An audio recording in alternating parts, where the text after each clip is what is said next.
안녕하십니까. 산업연구원에서 진행하는 우크라이나 사태와 러시아에 대한 경제 제재 전망과 영향이라는 세미나를 바로 시작하도록 하겠습니다. 저는 곧 발표할 산업연구원의 김학기고요. 제가 오늘 발표 겸 사회도 간단하게 좀 보도록 하겠습니다. 당초 사회를 보기로 했던 우리 김기환 박사님이 조금 사정이 있어서 못 나오시게 돼가지고 제가 대신하는 점 양해 바랍니다. 예, 그럼 곧바로 우리 김인철 부원장님께서 이 세미나 관련된 인사말을 잠깐 드리도록 하겠습니다. 예, 부탁합니다. 안녕하십니까.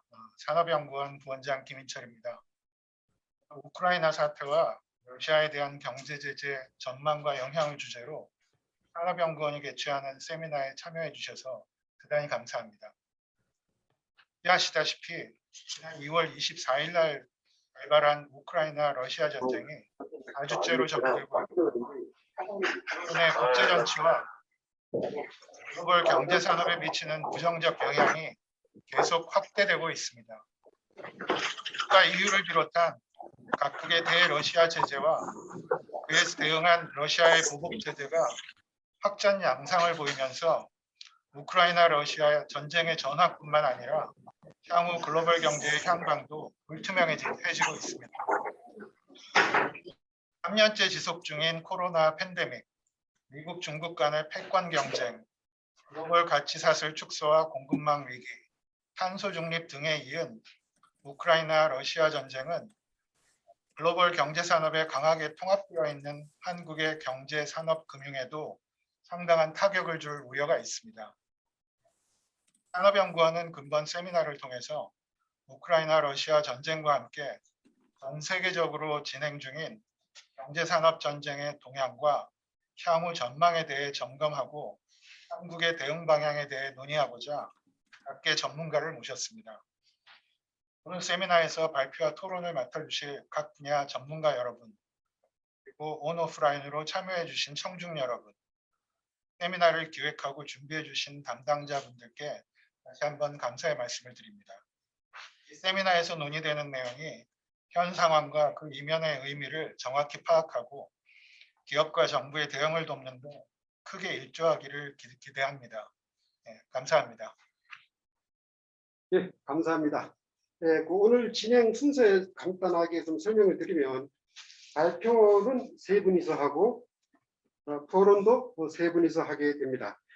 첫 번째 발표는 제가 우크라이나 사태에 따른 서방의 경제 제재와 러시아 대응이라는 주제를 하고, 이어서 김석환 의대 초빙 교수께서 러시아의 우크라이나를 둘러싼 2개의 전쟁, 지정학적 의미와 경제적 파장이라는 주제로 발표를 하시고, 세 번째로 산업연구원의 김바우 연구원께서 우크라이나 사태의 한국 공급망에 대한 영향이라는 주제로 발표를 하겠습니다.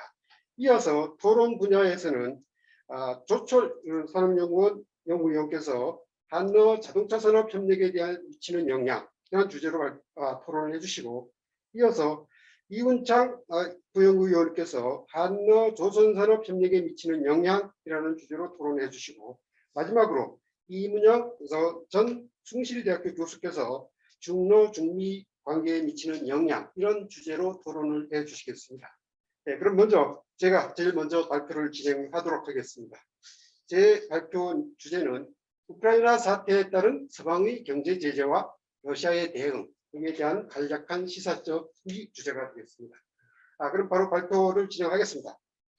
첫 번째, 전체적으로 우크라이나 사태에 관한 얘기를 좀 드리고, 그 다음 서방의 경제 제재, 이어서 러시아의 대응 전략, 이는 시사점, 이런 주제로 순서를 발표로 해드리겠습니다.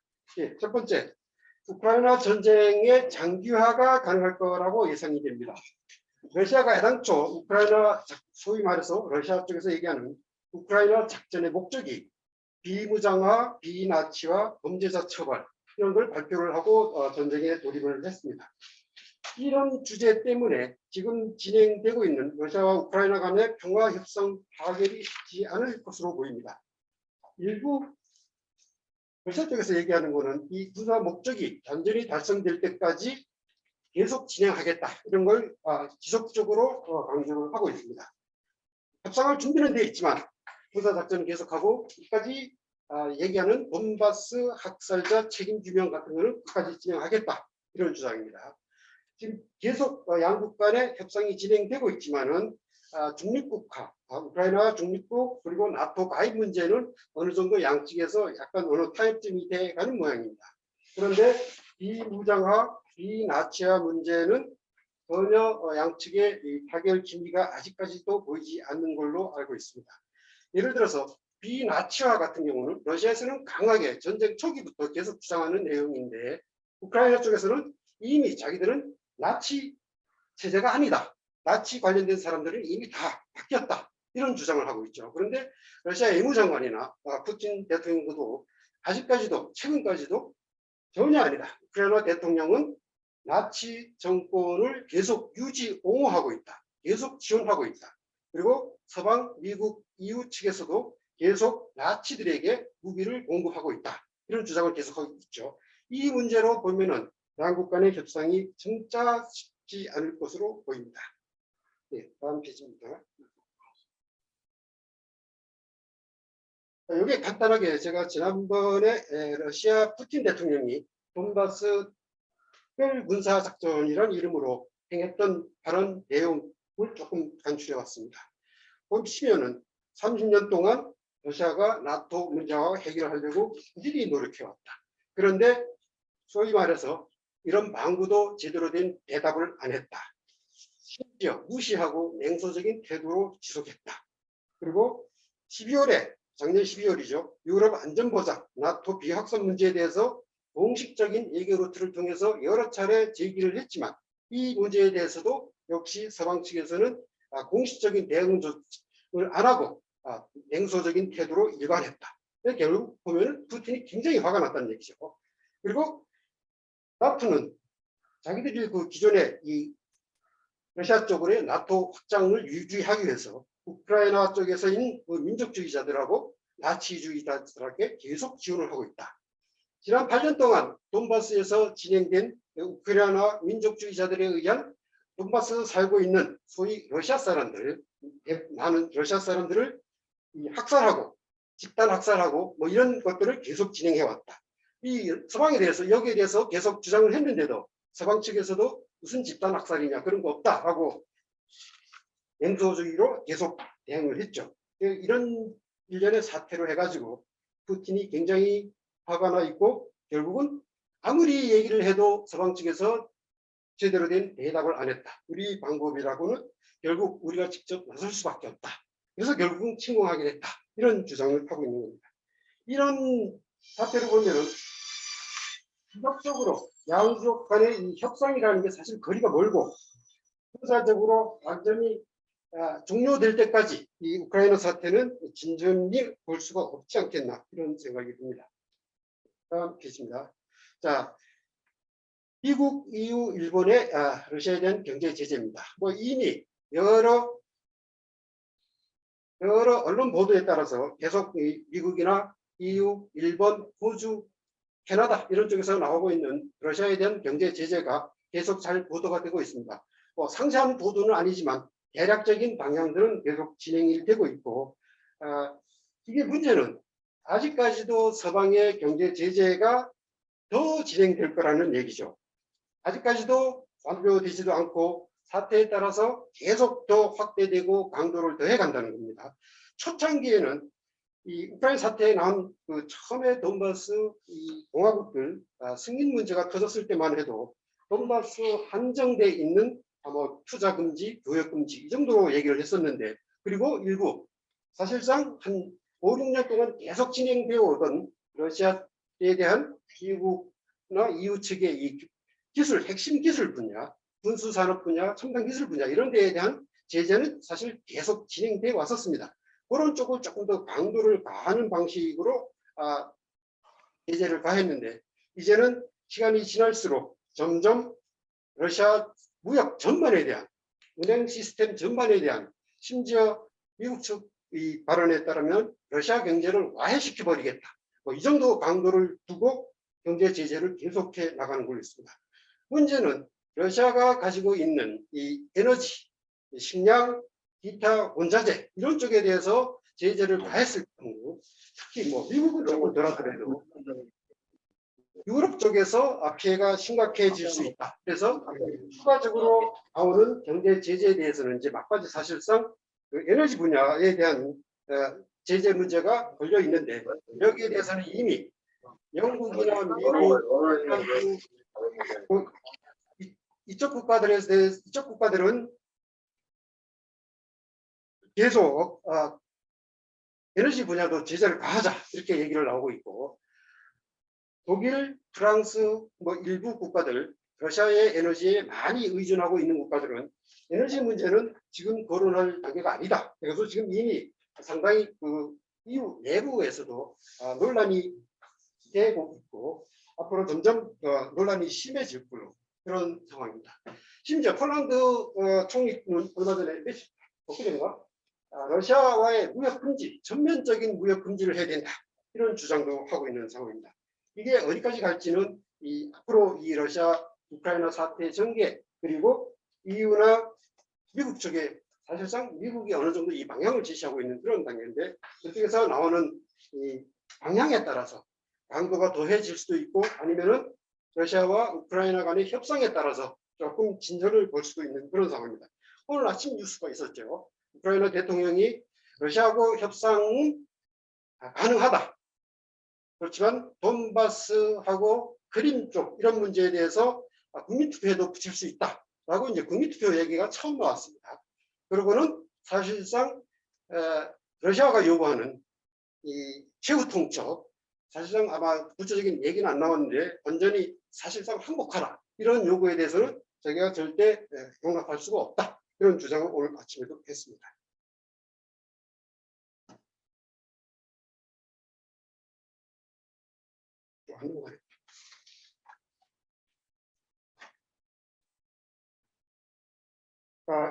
이어서 미국의 경제 제재, 그리고 EU의 경제 제재, 이거 날짜별로 좀 어떻게 진행이 되고 강도가 확대되어 있는지 이런 식으로 조금 읽어보시면 될 것 같고요.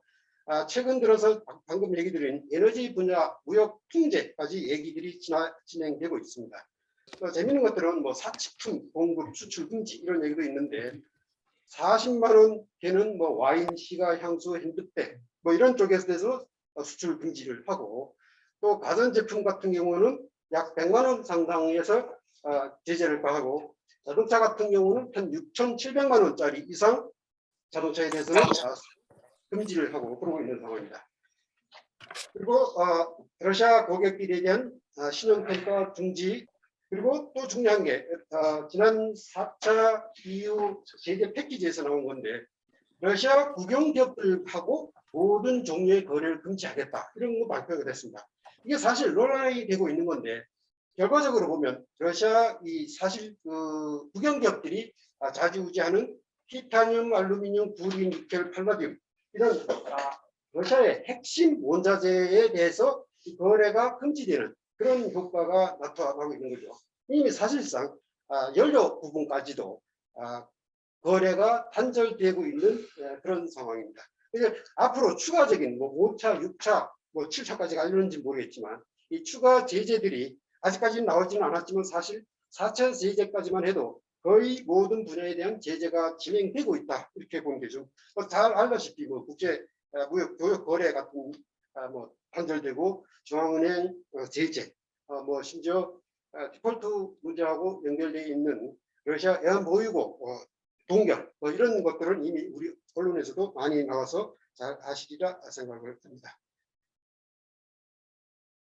여기 4차 제재 때 보렐 외교 책임자, EU 외교 책임자가 한 말이 재밌는데, 러시아가 우크라이나 친구에 의존하고 있는 경제적, 물주적 기반에 대해서 타격을 주는 게 목적이다. 어떻게 보면 이제 러시아 경제를 와해시키겠다, 이런 게 공공연히 주장을 하는 거죠. 그리고 뭐 영국도 EU도 마찬가지고 미국, 일본들도 다 이 WTO 관련되어 있는 제국 대우에서 러시아를 제외시키는 조치를 단행을 했습니다.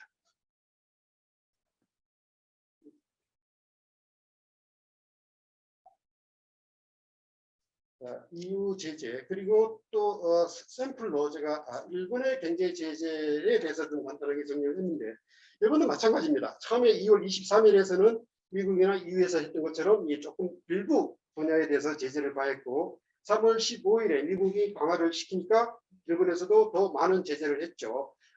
핵심 기업 은행들에 대해서 제재를 했고 일본은 특히 이제 러시아 정유 장비 반도체에 대해서 수출 금지를 했고 사실 일본의 러시아 반도체 수출은 그렇게 많지 않다고 해서 초기에는 영향이 적을 거라 이런 평가가 나왔지만 그 이후에 계속 장비들이 관련된 장비 제재가 강화되고 해서 이게 전반적으로 사실상 일본하고 러시아 경제 관계가 단절돼가는 그 정도 단계까지 와 있습니다. 16일에 발표한 제재 목록에 보시면 흔히 이제 나오는 것처럼 반도체, 대상, 항공, 보안 장비, 통신 장비, 무기, 군수품, 방탄복 이런 것들 모든 것들이 제재 대상에 들어갔죠. 그리고 3월 17일에 일본 총리가 그동안 우리 러시아 극동 개발하고 관련돼 있었던 러시아, 일본 간의 8대 경제 협력 관련해서도 앞으로 추가적인 과제 진행은 어렵다라고 발표를 했습니다. 그리고 이어서 러시아 핵심 항공 분야 기업들 그리고 수출 기업들 로스, 아우라 엑스포르트, 러시아 헬리콥터, 유나이티드 에어크래프트 이런 분야에 대해서 제재를 하였습니다. 사실 이런 것들이 러시아 핵심 군수 기업들하고 연결되기 때문에 이미 미국이나 EU 쪽에서는 이번에 공식적인 발표 이전에 이미 핵심 분야 이 탄소섬유라든가 엔진이라든가 이런 것들을 공급을 이미 거절을 하고 있었습니다. EU 쪽에서도 공식 통보도 없이 사실상 군수 제재를 진행을 하고 있어서 이 분야는 사실 지금 발표된 내용이지만은 이미 사실상 몇 년 전부터 공급이 다 중단되었고 이런 것 때문에 러시아 쪽에서는 경제 제재는 쟤들이 우크라이나 핑계대고 있지만은 이미 이 러시아, 중국, 미국 간의 이 어떤 패권 경쟁이 완료되기까지는 계속 진행돼 올 경제 제재였다. 그러니까 우크라이나 사태가 있든 없든 서방 측의 경제 제재는 계속할 거기 때문에 사실 러시아 입장에서는 경제 제재가 큰 의미가 없다. 할 테면 해라. 이런 주장을 계속하고 있는 상황입니다. 자, 중국, 인도, 브라질, 소위 브릭스 국가들, 러시아하고 돈독한 관계를 맺으려 하는 브릭스 국가들에 대한 의견을 조금 살펴보면요. 전체적으로 이들 국가들은 사실 서방의 경제 제재에 동참하지 않습니다. 더더구나 중국은 점진적으로 더 강한 친러 행보를 보여주고 있습니다. 제가 간단하게 몇 개를 좀 찾아봤는데 물론 이것들은 러시아 언론에서 발표된 것들입니다. 15일 날 왕이 외교부장이 인도주의적 위기에 대해서 건설적인 역할을 하겠다. 그리고 17일 바로 18일 날 시진핑과 바이든 회담 직전이었죠. 바로 전날 중국 상무부 대변인이 세계 시장을 불안정하게 만드는 미국의 달러 제재에 반대한다. 국제법 규범을 고려하지 않는 일방적 제재는 반대한다. 이런 얘기를 이미 발표를 했습니다. 그러니까 시진핑, 바이든 전화회담이 어떻게 될지는 뻔히 알게 된 발언이었죠. 사실 그 이후에 양국 정상 간의 이 발언이 나온 뒤에도 이런 취지는 계속 진행되고 있습니다. 끝난 양국 정상회담이 지난 20일에 외교부장 왕이가 똑같은 발언을 또 했습니다. 중국은 일부 압력을 용납하지 않는다. 우크라이나 문제에 대한 근거 없는 비난에 반대한다. 이런 주장을 계속했습니다. 그런데 앞으로도 중국은 러시아 입장을 계속 두둔할 것으로 보입니다. 인도도 러시아하고 이미 석유 수입 결제를 계약을 맺었고요. 17일에는 인도는 러시아 포함의 모든 석유 공급 옵션을 하고 있다.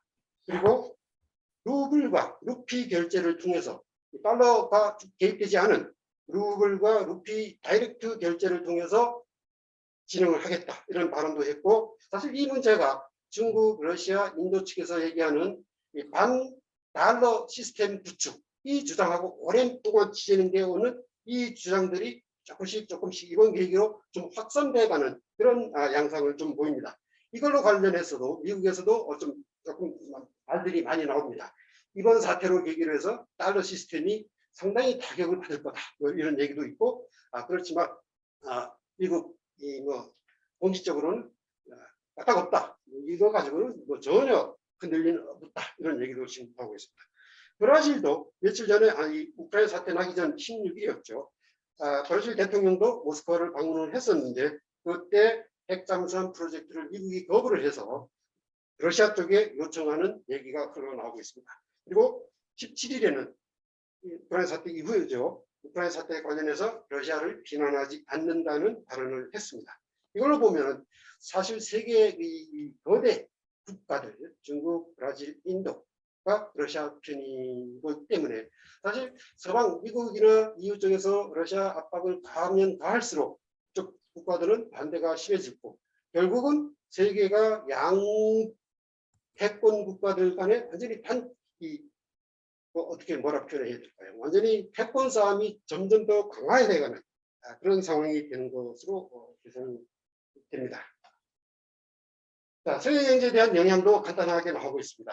이미 글로벌 경제 위기가 심화될 거다. 경제 제재가 한계가 있지만은 서방 역시 큰 피해를 볼 거다. 러시아 군사력이 최근 근데 문제는 러시아 군사력과 이런 것들이 계속 확장돼 와서 심지어 러시아하고 나토하고 붙어도 러시아가 밀릴 거 없다. 뭐 핵무기 사용을 안 해도 심지어 러시아 쪽 좀 얘기지만 물론 뭐 중국 쪽에서 그런 얘기들이 좀 계속 나오고 있습니다. 과거 나토군은 그야말로 아프가니스탄이나 이런 작은 나라들 공격을 해서 공중전에서 폭탄만 투하하는 전쟁을 했지 지상에서 소총을 들고 전쟁해 본 경험이 없다. 그리고 포병도 아예 사용해 본 적이 없다. 그래서 유럽이 러시아하고 나토하고 붙었을 때 핵무기가 없이 이 재래식 무기로도 러시아가 전혀 밀리지 않는다. 심지어 포병 분야에서 러시아가 압도적 우위를 보이고 있다. 이런 얘기들이 나오고 있습니다. 그래서 최근에 우리 신문에도 그런 얘기가 나왔죠. 우리 이 대포들이 저기 유럽 쪽의 수출이 급격히 늘어나고 있다. 아마 유럽 쪽에서 이런 상황에 대비를 해서 우리나라에서 이 장거리 폭 이런 것 같은 거 열심히 좀 사들이는 모양입니다. 그리고 경제 성장 영향입니다. OECD 쪽에서는 세계 GDP가 1%포인트 하락하고 물가는 2.5%포인트 상승될 거다. 특히 에너지, 식품, 특정 금속 가격의 상승이 주도할 거다. 이런 전망들을 내놓고 있습니다. IMF 쪽에서도 장기적으로 우크라이나 사태가 장기적으로 세계 경제 지정학적 질서를 근본적으로 교체할 거다. 이런 평을 냈습니다. 에너지 문제가 아까 얘기 드린 것처럼 계속 심각한 문제인데 이쪽 쪽에서는 러시아 천연 가스 공급을 아예 3분의 2 줄이려는 목표를 진행을 하고 있는데 문제는 이 목표를 진행을 하려면 당장 연간 500에서 600억 입방미터 가스를 사들여야 되는데 사실상 이 목표만 제시가 돼 있지 방법이 없는 걸로 알려져 있습니다. 초창기 이 우크라이나 사태 나오기 전에 카타르 더불어서 일본, 한국에서조차도 EU 쪽으로 이 가스를 공급할 수 있는 문제라 미국 쪽에서 타진을 했었는데 이미 그때 카타르 에너지부 장관이 전혀 러시아 가스를 대체할 그런 용량은 지구상에 없다. 불가능하다. 그런 얘기를 했고요. 얼마 전에 이 노바크 부총리는 이 에너지 담당 부총리입니다. 만약 유럽이 러시아산 원유 흠수 조치를 진행을 하면 유가가 300달러까지 치솟을 거다. 그 후유증은 알아서 해라. 이런 사실상 협박 같은 것도 했습니다. 기타 건축 자재 분야가 급증을 하고 있고요. 니켈, 티타늄 이런 원자재가 공급이 줄어들면서 급증하고 있고 제일 먼저 얼마 전에 우리 러시아 쪽에서 비우호 국가들이라고 서방, 한국, 일본들 포함되어 있죠. 비우호 국가들에 대한 보복 경제 조치로 제일 먼저 내세운 게 목재입니다. 목재 관련된 펠릿 공급도 다 중단이 됐고요. 지금 러시아는 이런 보복 제재 조치를 계속 진행을 어떤 쪽이 보복을 하면 가장 서방의 타격을 가할 수 있고 반대로 러시아에서는 영향이 적을 건가 이런 분야에 대해서 1차적인 검토를 끝내고 지금 부처 간 협의를 계속 조율하고 있고 EU 쪽이나 미국 쪽에서 나오는 이 경제 강도에 대해서 대비한 전략들을 지금 추가적으로 진행을 하고 있는 그런 상황입니다.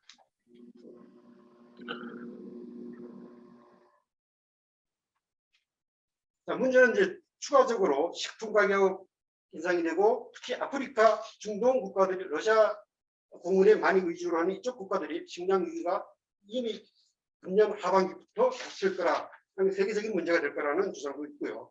물류 비용도 증가하고 있죠. 러시아 영공 사용 금지 이 조치로 인해 가지고 러시아 측 평가에 의하면 외국 항공사들이 일주일에 최대 3,700만 달러를 손해를 보고 있다. 이게 계속 누적되고 있죠. 그리고 영국이나 폴란드 이런 쪽에서 선박 입항 금지를 하고 있고요. 이런 것들로 인해서 전체적으로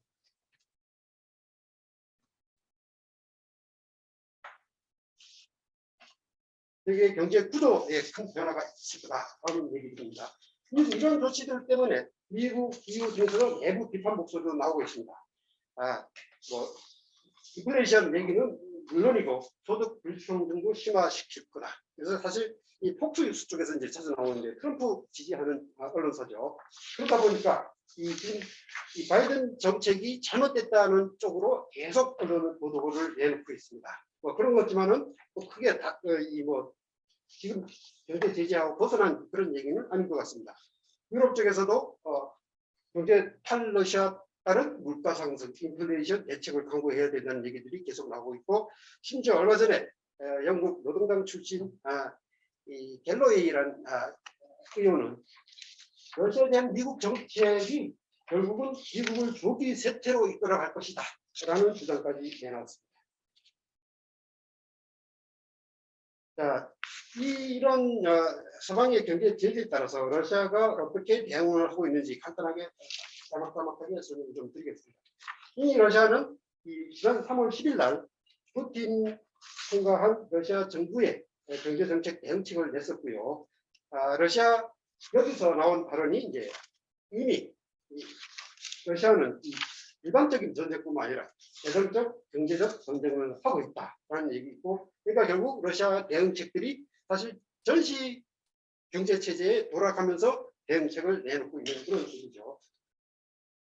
일반적인 지금까지 나온 경제 대책들은 지난 그 팬데믹 코로나 때문에 발생했던 그 팬데믹 상황에서 대응책들이 기본적으로 다 이미 진행되고 있고요. 추가적인 대응책들을 계속 내놓고 있습니다. 그러니까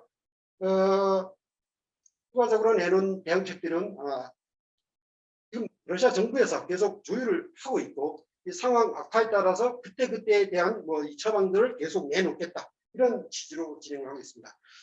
이 러시아 중앙은행에서도 이 평가를 좀 했었는데, 자기들 경제가 어느 정도 영향을 받을 것인지 이번 사태로 인해서 보면은 자기들 전문 경제학자들을 대상으로 설문조사를 했고, 그 결과를 취합을 해서 지난 3월 10일 경제대책회의 때 발표를 하고, 앞으로 전개가 이렇게 될 거라는 전제를 하에 대책들을 내놓게 됐었습니다. 거기서 보시면 GDP가 22년에는 8% 감소하지만 2024년에는 이미 1.5% 성장할 거다. 인플레이도 24년에는 4.8%로 줄어들고, 기준금리도 지금은 20%로 올려놨지만은 7% 수준으로 가라앉을 거다. 그리고 임금도 늘어나고 실업률도 2024년경에는 10%, 9% 수준으로 가라앉을 거다. 이런 전망을 내놓고 있습니다. 그리고 러시아에서 지금 문제 삼고 있는 그 러시아 내 외국 투자 기업들 철수 문제가 조금 논란이 됐었는데요. 러시아에서 이 우크라이나 사태를 비교를 해서 떠나거나 사업을 중단하겠다, 이런 기업들에 대해서는 심지어 초창기에는 의회 쪽에서 나왔죠. 자산을 국유화하겠다, 이런 얘기도 나오는데, 이게 정치 문제가 될 가능성도 있고, 이러니까 최근에는 어떤 외부 관리 체제로 바꿔서 투자 기업들이 바로 떠나버리고 자산을 모조리 가져갔을 때 거기서 일하던 러시아 근로자 복지는 어떻게 대응책을 세울 것인지, 여기에 초점을 맞춰서 대응책을 지금 해가고 있는 그런 상황입니다. 그리고 중앙은행 총재도 발표를 했습니다. 이미 러시아 금융시장이 안정돼가고 있다. 달러당 루블 얘기가 계속 급증한다고 우리 언론 보도에서도 나오는데, 이미 그런 안정화된 거는 이미 오래됐습니다. 벌써 오래라기 표현은 좀 그렇지만, 지난 12일 날 120루블까지 올라왔는데 달러당 19일에는 104루블까지 떨어졌고, 오늘 확인을 했더니 22일은 이제 지난번보다 조금 오른 104.7루블까지 쭉 상승한 그런 상황입니다. 수출도 계속되고 있고, 에너지 가격도, 수출은 금지되겠지만 에너지 가격은 폭증을 해서 당은 적더라도 소득은 많을 거다. 뭐 이런 나오는 그 소득 금액을 해서 러시아 사회 대응책, 빈곤 대책, 자녀 지원 대책, 뭐 실업 대책 이런 금액으로 활용할 수 있을 거다라는 기대도 나오고 있습니다. 물론 이런 것들이 이제 계속 러시아에 대한 유럽의 경제 제재가 어떻게 확대되고 또 심화될지에 따라서 재정 부족 뭐 이런 문제로 러시아가 대응책들을 그때그때 단계적으로 내놓을 것으로 보입니다. 이 대응책들이 이제 거기서 나온 것들인데 정부 차원의 제재 대응 본부를 운영하고 있고요. 국민 안정 대책으로 바로 며칠 전에 푸틴이 발표를 했습니다. 3월 16일이죠. 최저임금, 생계비, 급여, 연금, 사회적 혜택을 계속 임금해 주겠다. 물론 루블 가치가 떨어져서 거기에 대한 보상 시스템도 있지만은 당초 러시아 국가 경제 계획에서 약속했던 그런 금액들을 연도별로 계속 인상해주는 그런 대책들을 시행을 하고 있는 거죠. 그리고 금융시장 안정대책, 얘기 드린 대로 기준금리를 20%에서 20% 올린 건데 다시 재회의를 해서 20% 계속 유지하는 걸로 확정을 됐고요. 그 다음에 거기에 관련돼서 러시아 국내은행들은 충분한 루블 인출에 대한 담보를 가지고 있고 거기에 따라서 이미 러시아 사람들이 초창기 우크라이나 사태 초창기 났을 때 대규모로 러시아 은행에서 돈 찾는다라고 우리 언론에서 보도 나왔는데 그 이후로 러시아 사람들이 다시 이미 돈을 은행에 예치를 하고 있습니다. 그런 보도는 없었죠. 결국 우리 언론 보도가 너무 좀 심한 그런 측면도 좀 있습니다. 그 매입을 다시 하고 있고요. 러시아는 그 무혈량이 1,300억 달러가 넘습니다. 이런 걸로 해가지고 러시아 내에서 어떤 투자자 유출 뭐 이런 분야에 대해서는 아니면은 디폴트 문제 이런 거에 대해서는 러시아 쪽은 전혀 문제가 없다 이런 주장을 하고 있죠. 얼마 전에 러시아 그 디폴트 문제가 자꾸 거론이 됐는데 러시아는 돈은 충분히 쌓아가고 있습니다. 자기들이 이미 이런 사태 러시아에 대한 서방의 경제 제재 준비를 하면서 오래전부터 이 디폴트 문제에 대해서 염두를 두고 계속 그냥 보유를 쌓아오고 이미 대비책을 강구해가고 있는 그런 상황이었죠. 러시아 경제 대응책들이 이제 추가적으로 나온 것들이 핵심은 국내 시장 보호, 고용 유지가 제일 기본 목적으로 되어 있습니다. 그리고 시장의 서방 기업들이 시장을 떠나니까 대응책들은 러시아 기존에 있는 남아있는 기업들의 자율성을 더 보장해주고 지금 이 경제 위기를 어떤 식으로든 헤쳐나갈 그런 대응책을 세우기 때문에 어떤 국가 통제보다도 기업의 이 경제활동 자율성을 강화해주는 그런 방향으로 가고 있습니다. 그래서 경제 여러 국가들과의 뭐 공동 공급 문제 이런 것도 협의를 하고 있고요. GDP 유지를 하겠다. 그리고 구조 이 문제는 이런 것들로 인해 가지고 러시아 경제가 대규모 구조조정 단계에 접어들고 있다. 이런 논리들이 지금 좀 나오고 있습니다. 폴트 문제 아까 얘기 드렸고 IT 부문 지원입니다. 이게 러시아 쪽의 서방의 이 어떤 첨단 기술 분야, 이 반도체 분야 이런 데서 완전히 수출 금지하고 기술 금지를 하니까 이 기존에 하고 있던 정책이지만은 러시아 내 디지털 경제 활성화 대책을 계속 매년 추진해 왔습니다. 거기다가 더 강화시키는 지원책들을 내놨습니다. 뭐 소득세 면제, 검사 면제, 20% 금리가 20%인데 IT 기업들에 대해서는 3%로 대출해 주겠다. 그리고 IT 기업들 전문가들한테 후대 모기지도 하고 27살까지 이때도 유예시키고 있는 뭐 이런 정책들을 하고 있고 또 러시아 내 마이크로 프로세서 핵심 기업이죠. 바이칼 엘브로스 프로세서를 개발하는 기업에 대해서는 사실상 러시아 핵심 중추 기업 목록에 추가를 해서 앞으로 이들 기업에 대해서 어떤 뭐 다양한 재정적 금융 지원 정책을 진행해 나갈 예정입니다. 그리고 중소기업 지원 정책들도 나오고 있고요. 농업인 의뢰 대출 문제도 또 나오고 있습니다. 자, 경제 제재에 대한 러시아 보복입니다. 이미 우리 쪽에서도 언론 보도에 나왔지만은 이 비우호 국가들에 대한 대책들이 러시아 쪽에서 나오고 있습니다. 아까 얘기 드린 대로 아직까지는 러시아 내부 정부 간 조율 단계에 있고 목재 분야를 제외한 조치는 아직 나오고 있지 않습니다. 기타 뭐 이 항공, 운항 거부에 대한 방역 조치 이런 기본적인 서방에 대한 제재 그대로 대응하는 제재는 이미 나오고 있는 상황입니다. 문제는 오늘 아침 뉴스에 또 나왔었죠. 일본이 타겟이 좀 되는 것 같습니다. 일본이 EU 국가도 아니고 뭐 이런데 더더구나 미국에 거의 앞장서서 해외 제재 바로바로 진행을 하고 있고 심지어 개인 제재도 하고 있고 그리고 이런 바로 이게 오늘 나온 뉴스인데 일본과의 평화협정, 평화조약 협상과 9.11도 관련된 협력을 중단하겠다. 그리고 러시아하고 일본 간의 모든 경제 협력 조치를 중단한다고 발표를 했습니다. 이게 좀 기름 부은 게 이 총리가 일본 총리가 인도 방문을 해서 인도 총리한테 반러시아 제재에 동참해 달라. 이런 거 자꾸 옆에서 사실 물식으로 보면 좀 쑤셨던 모양입니다. 그런데 인도 총리가 대응을 안 하고 대응을 안 한 걸로 발표가 됐지만은 러시아 입장에서 러시아하고 인도하고 좋은 관계인데 일본이 옆에서 자꾸 쑤시니까 굉장히 화가 났던 거죠. 그러니까 이런 바로 보복 조치를 오늘 발표를 했습니다. 이게 우리나라한테 주는 시사점이 좀 될 것 같습니다. 괜히 우리도 너무 나서가지고 물론 아직까지는 미국이나 서방 쪽에 우리가 좀 경제 블록에 참여한다면 해야 되겠지만 너무 나서서 일본처럼 너무 나서서 하다 보면은 괜히 안 맞아도 될 정을 맞는 거 아닌가 그런 생각이 듭니다.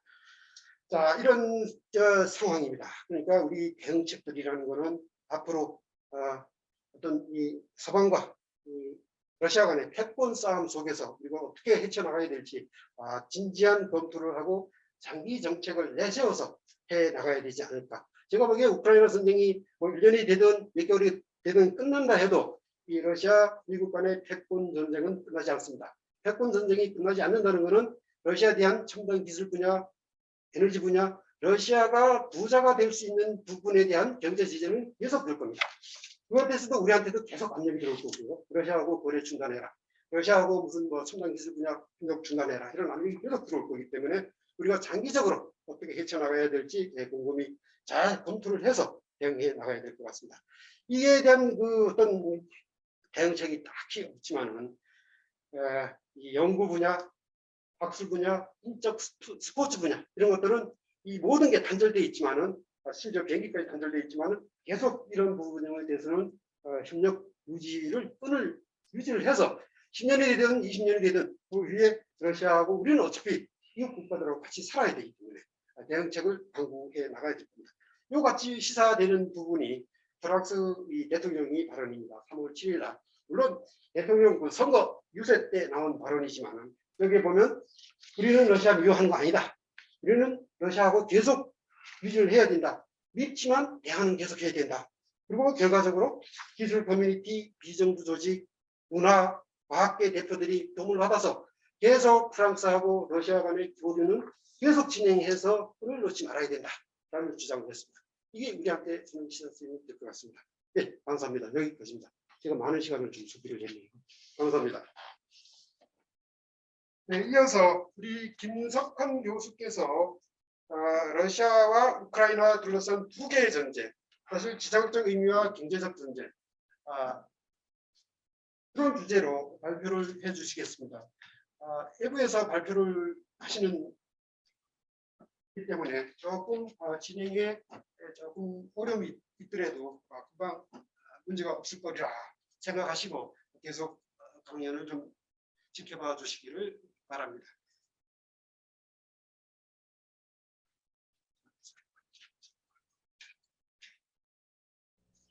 네, 들리십니까? 예, 잘 들립니다.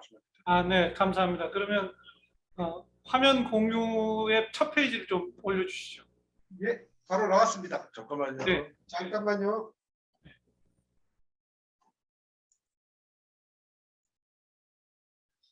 예, 됐습니다. 진행해 주시죠. 네, 감사합니다. 네, 한국외대 김석환입니다. 네, 제가 발표를 부탁받고 고민을 하는 과정에서 키워드를 두 개로 잡았습니다. 하나는 러시아와 우크라이나를 둘러싼 두 개의 전쟁이다라는 전쟁의 개념을 하나 잡았고요. 그 다음에 또 하나는 이 전쟁 속에 있는 전선이라는 개념을 생각을 하고 발표를 구성을 했습니다. 네, 다음 페이지 부탁합니다. 네, 일단 제가 두 개의 전쟁이다라는 개념을 키워드로 잡은 이유는 이런 겁니다. 역사상 그것이 지정학적으로 국지적인 측면을 갖는 지역적 전쟁이든 아니면 글로벌 전체 차원의 의미를 갖는 글로벌 전쟁이든 간에 어떤 전쟁이든 전쟁의 결과에 의해서 그 지역이나 혹은 글로벌 차원의 경제 패권의 변화도 항상 초래됐다라는 측면을 강조하고 싶었기 때문에 그렇습니다. 특히 여러분이 잘 아시다시피 우크라이나와 러시아를 상대로 벌어지고 있는 지금 이 전쟁에는 사실상 전 세계의 모든 국가가 관여되고 있습니다. 관여하고 있습니다. 그래서 이 파장이 지역적 차원으로 국한되지 않고 글로벌 차원으로 분명히 장기적이고 지속적으로 영향을 미치는 그러한 결과를 만들어낼 것이다 라고 생각을 합니다.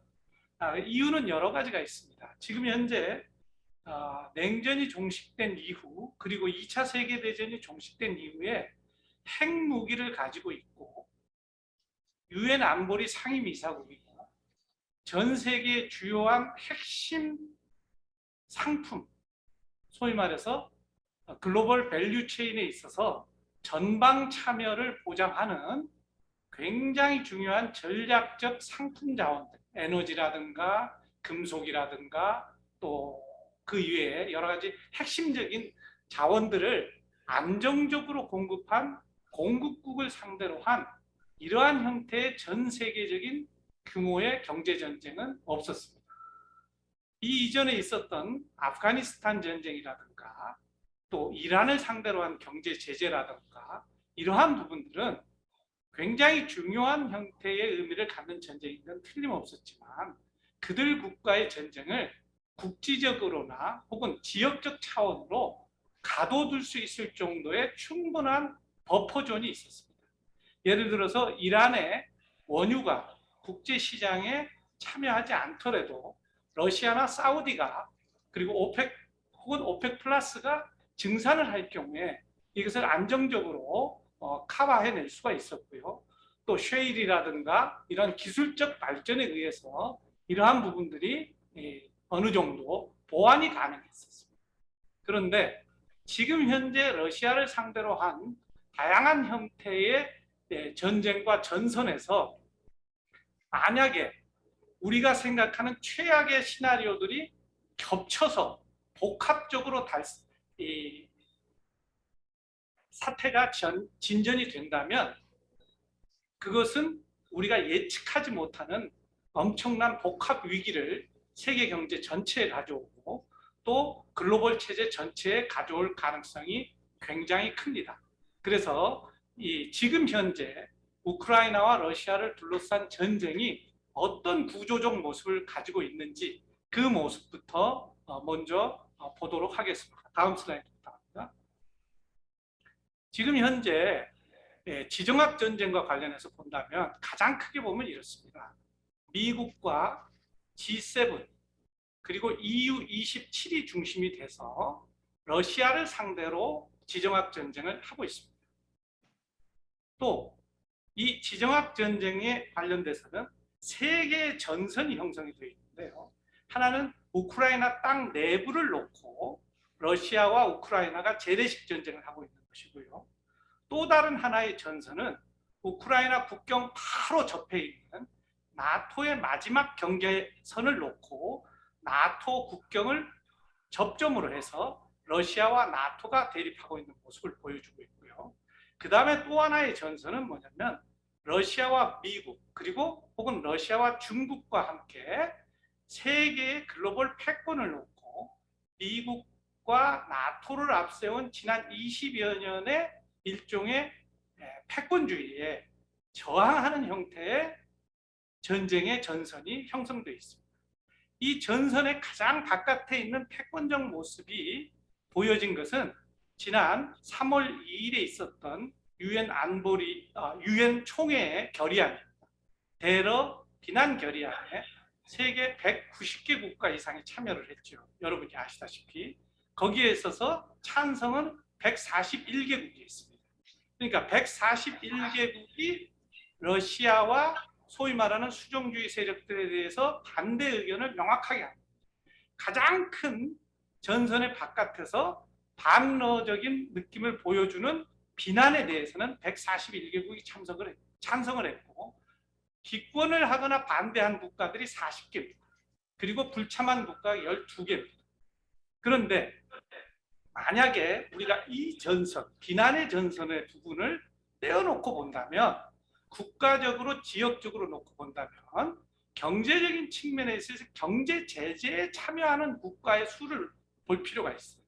그러면 비난이라고 하는 측면에 있어서 동참하는 측면에 전 세계적으로 미국과 G7과 EU에 동조하는 세력은 140개 정도가 되고, 반대로 직접적 행동에 옮겨서 자기들이 반대급부를 당할 수 있는 형태의 최소한의 행동이지만 경제 제재에 참여하고 있는 국가의 수를 보면은 그것은 약 48개. 그러니까 141대 48 사이에 묘한 회색지대가 존재하는 겁니다.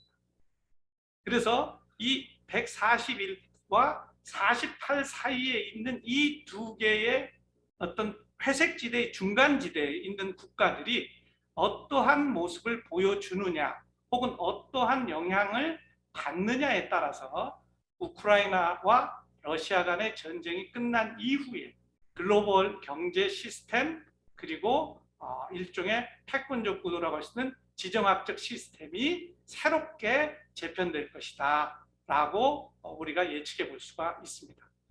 그것과 관련해서 동북아 그리고 또 동아시아적인 차원에서 본다면 유럽도 마찬가지지만 지난 30년 동안 생각할 수 없었던, 어떻게 보면 제2차 세계대전 이후에 상상할 수 없었던 아주 혁명적인 변화가 이미 발생을 했습니다. 유럽에서는 2차 세계대전의 전범 국가 중에 하나인 독일이 공격용 무기를 공급하기 시작을 했고, 분쟁 국가에 그 다음에 GDP를 증대시켜서 국방력을 공개적으로 굉장히 강하게 활성화시키겠다, 그리고 증대하겠다라는 것을 천명을 했습니다. 이 부분은 굉장히 중요한 변화입니다. 마찬가지로 일본 동북아에서도 일본이 2차 세계대전 종전의 결과, 자기들이 전쟁을 일으켰다라는 전범 국가의 어떤 책임 부분과 관련하여 평화헌법을 준수해왔고 핵과 관련해서 3불 원칙을 고집을 해왔습니다.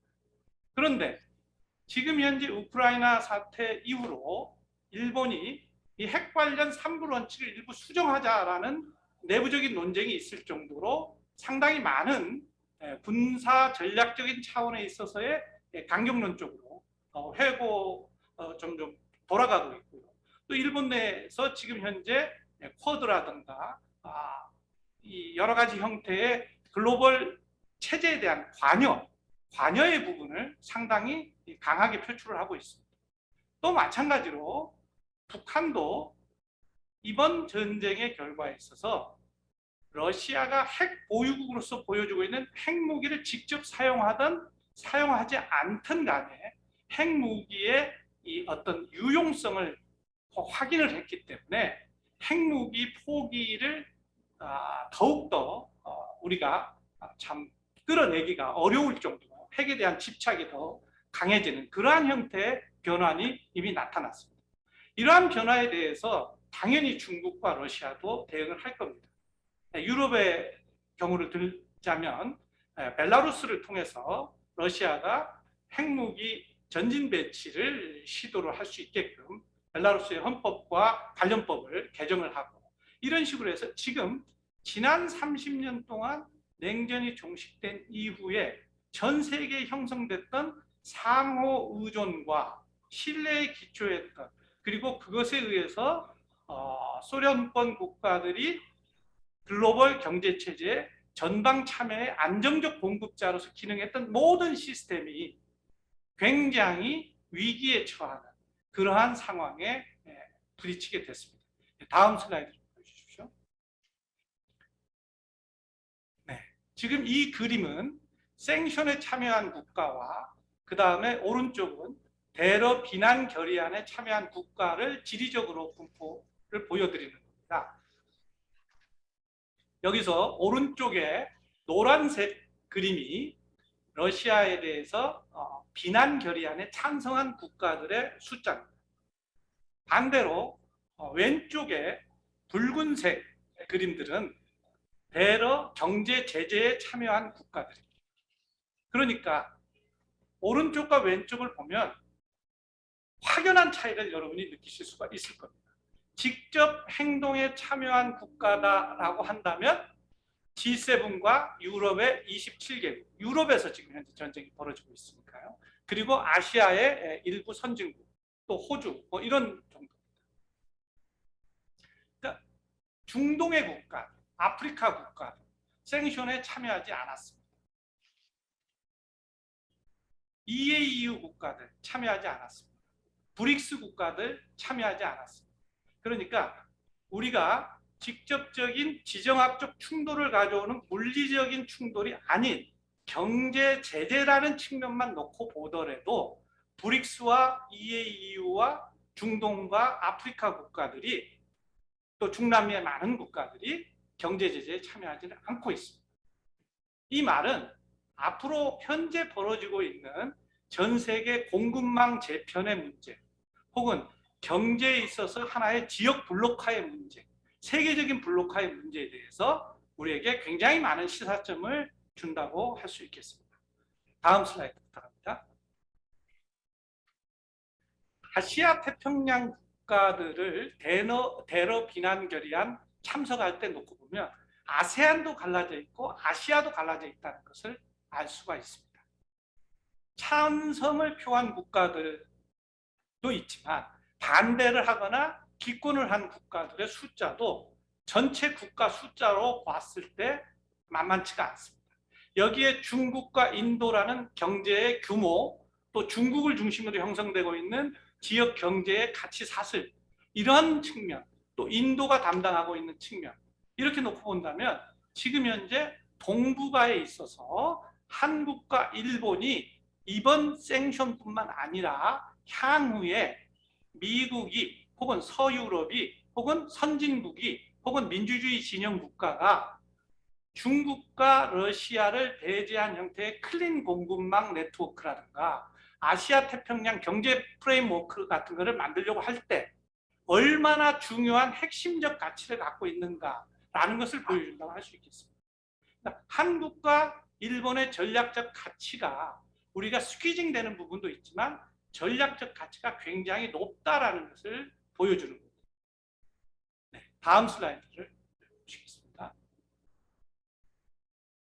지금 현재 이런 측면을 놓고 본다면 러시아를 상대로 한 서방과의 경제 전쟁의 경우 전선이 여기도 마찬가지로 아까 지정학 전쟁처와 마찬가지로 크게 세 가지가 존재를 합니다. 하나는 러시아에 대한 경제 전쟁에 적극적으로 참여하고 생션 플러스 알파, 개별적 국가 차원의 생션까지도 하는 국가들이 있습니다. 그것은 대표적으로 미국, 영국, 그리고 EU 27, 그리고 일본, 호주, 뭐 이런 국가들이 되겠습니다. 그 다음에 이 중에서 소극적 참여를 하는 국가들이 있습니다. EU 내에 있어서도 독일의 입장이 좀 다르고 이태리의 입장이 다르고 또 헝가리의 입장이 다르고 중부 유럽 국가들 입장이 다르고 다 다릅니다. 마찬가지로 또 마지막 전선의 부분은 불참한 국가들이 있습니다. 아프리카 국가 거의 다 참여를 하지 않았습니다. 중동 국가 거의 절반이 참여를 하지 않았습니다. 미국의 맹방이라고 있는 이스라엘 참여하지 않았습니다. 그 다음에 나토의 동맹 국가인 터키도 경제 제재에 참여하지 않았습니다. 그러니까 이러한 상황 속에서 우리가 뭘 느껴야 되느냐? 영국 등과 함께 지금 현재 적극적으로 경제 제재에 참여하고 있는 국가들은 러시아의 전략적 영역을 집중적으로 노리고 있다는 겁니다. 그래서 러시아의 군산 복합체라든가 러시아의 첨단 산업 경제가 현대화하고 이것들이 첨단화하는 데 필요한 기술과 시장에 대한 접근을 차단하겠다는 겁니다. 이거는 우르슬라 폰 데 라이언의 발언이나 또 2014년 이후에 러시아에 가해졌던 경제 제재에 대해서 당시 러시아 강요 회의에서 나왔던 일부 러시아 장관들의 발언, 그리고 푸틴 대통령의 발언에서도 확인할 수가 있습니다. 그렇기 때문에 아까 우리 김학기 박사님도 말씀을 하셨지만 서방과 러시아 간에 지금 현재 벌어지고 있는 지정학적 전쟁과 지정학적 군사 패권 경쟁은 어떤 형태로든 시간이 가면서 평화협정이나 이러한 형태로 마무리가 되겠지만 그 전선이 세 개가 있는 전선에서 일단 1차 동심원에 가장 강하게 있는 우크라이나 내에서의 평화협정은 먼저 마무리가 되겠죠. 그러나 그 두 번째 전선, 세 번째 전선이 마무리가 되는 것은 시간이 걸릴 것이고 특히 경제 패권과 연관된 전선은 가운데 동심원과 관련된 부분, 그러니까 러시아를 직접적으로 노리고 있는 현대와 첨단 기술에 대한 시장 접근, 그 다음에 기술 접근, 금융 접근을 차단하는 부분들은 가장 나중에 풀릴 거라는 거예요. 그러니까 이게 시간이 오래 걸리니까 그 속에서 아까 말씀드린 대로 141대 48이 보여지는 그 중간 영역에서 보여지는 각국의 실리의 판짝이나 이 부분에서 과연 우리가 어떤 선택을 할 것이냐 하는 부분이 대단히 중요하다라고 말씀을 드릴 수가 있겠습니다. 다음 슬라이드 부탁합니다. 지금 현재 중요한 부분은 또 하나가 있습니다. 러시아가 지금 현재 당하고 있는 혹은 스스로 자초한 이 전쟁의 결과로 러시아를 옥죄는 몇 가지 형태의 어떤 제재가 어떤 방식으로 관철이 되고 합의가 이루어지는가 하는 부분입니다.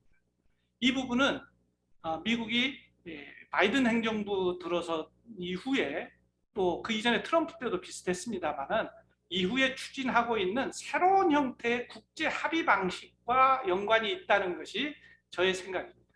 그러니까 미국은 지금 현재 아주 새로운 방식으로, 그러니까 유엔을 활용하지 않고 새로운 방식으로 국제 합의를 이끌어내고 그 합의의 기초에서 규범을 관철하는 일종의 통상 규범 전쟁을 미국식으로 새롭게 만들고 있다는 게 저의 생각입니다. 그래서 이것은 어디서 우리가 관찰할 수 있냐면은 최근에 여러분들이 글로벌 법인세가 도입된 것을 기억하실 겁니다. 글로벌 법인세를 도입하는 방식을 본다면 이것은 미국과 G7이 글로벌 법인세 문제를 제기를 했습니다. 그래서 미국과 G7 내 회원국들이 합의를 하고 이 합의를 기초로 해서 G20에서 이것을 조율하고 그 다음에 세계 136개국이 합의해서 글로벌 규범으로 받아들이는 방식이었습니다.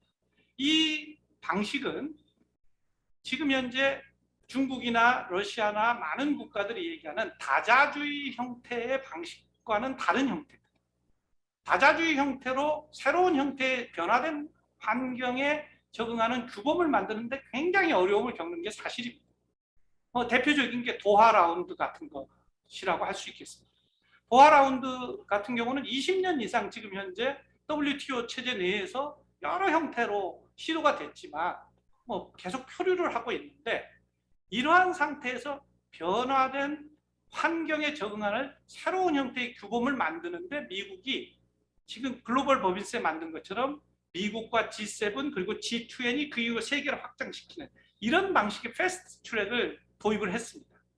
이 방식이 지금 현재 러시아에 대한 제재도 비슷하게 시도되고 있고 지금 현재 관철되고 있다라는 것이 저의 생각입니다. 그렇기 때문에 한국과 같이 대외 통상이 굉장히 중요하고 그리고 글로벌 체제에 있어서 개방형 통상 체제가 굉장히 한국의 국익에 플러스적인 의미를 갖는 국가들은 이런 식의 새로운 형태의 규범을 만들어내는 미국 주도의 합의 방식을 아주 면밀하게 지켜봐야 된다라고 생각을 합니다. 다음 슬라이드 부탁합니다. 지금 현재 러시아는 어떻게 하고 있느냐?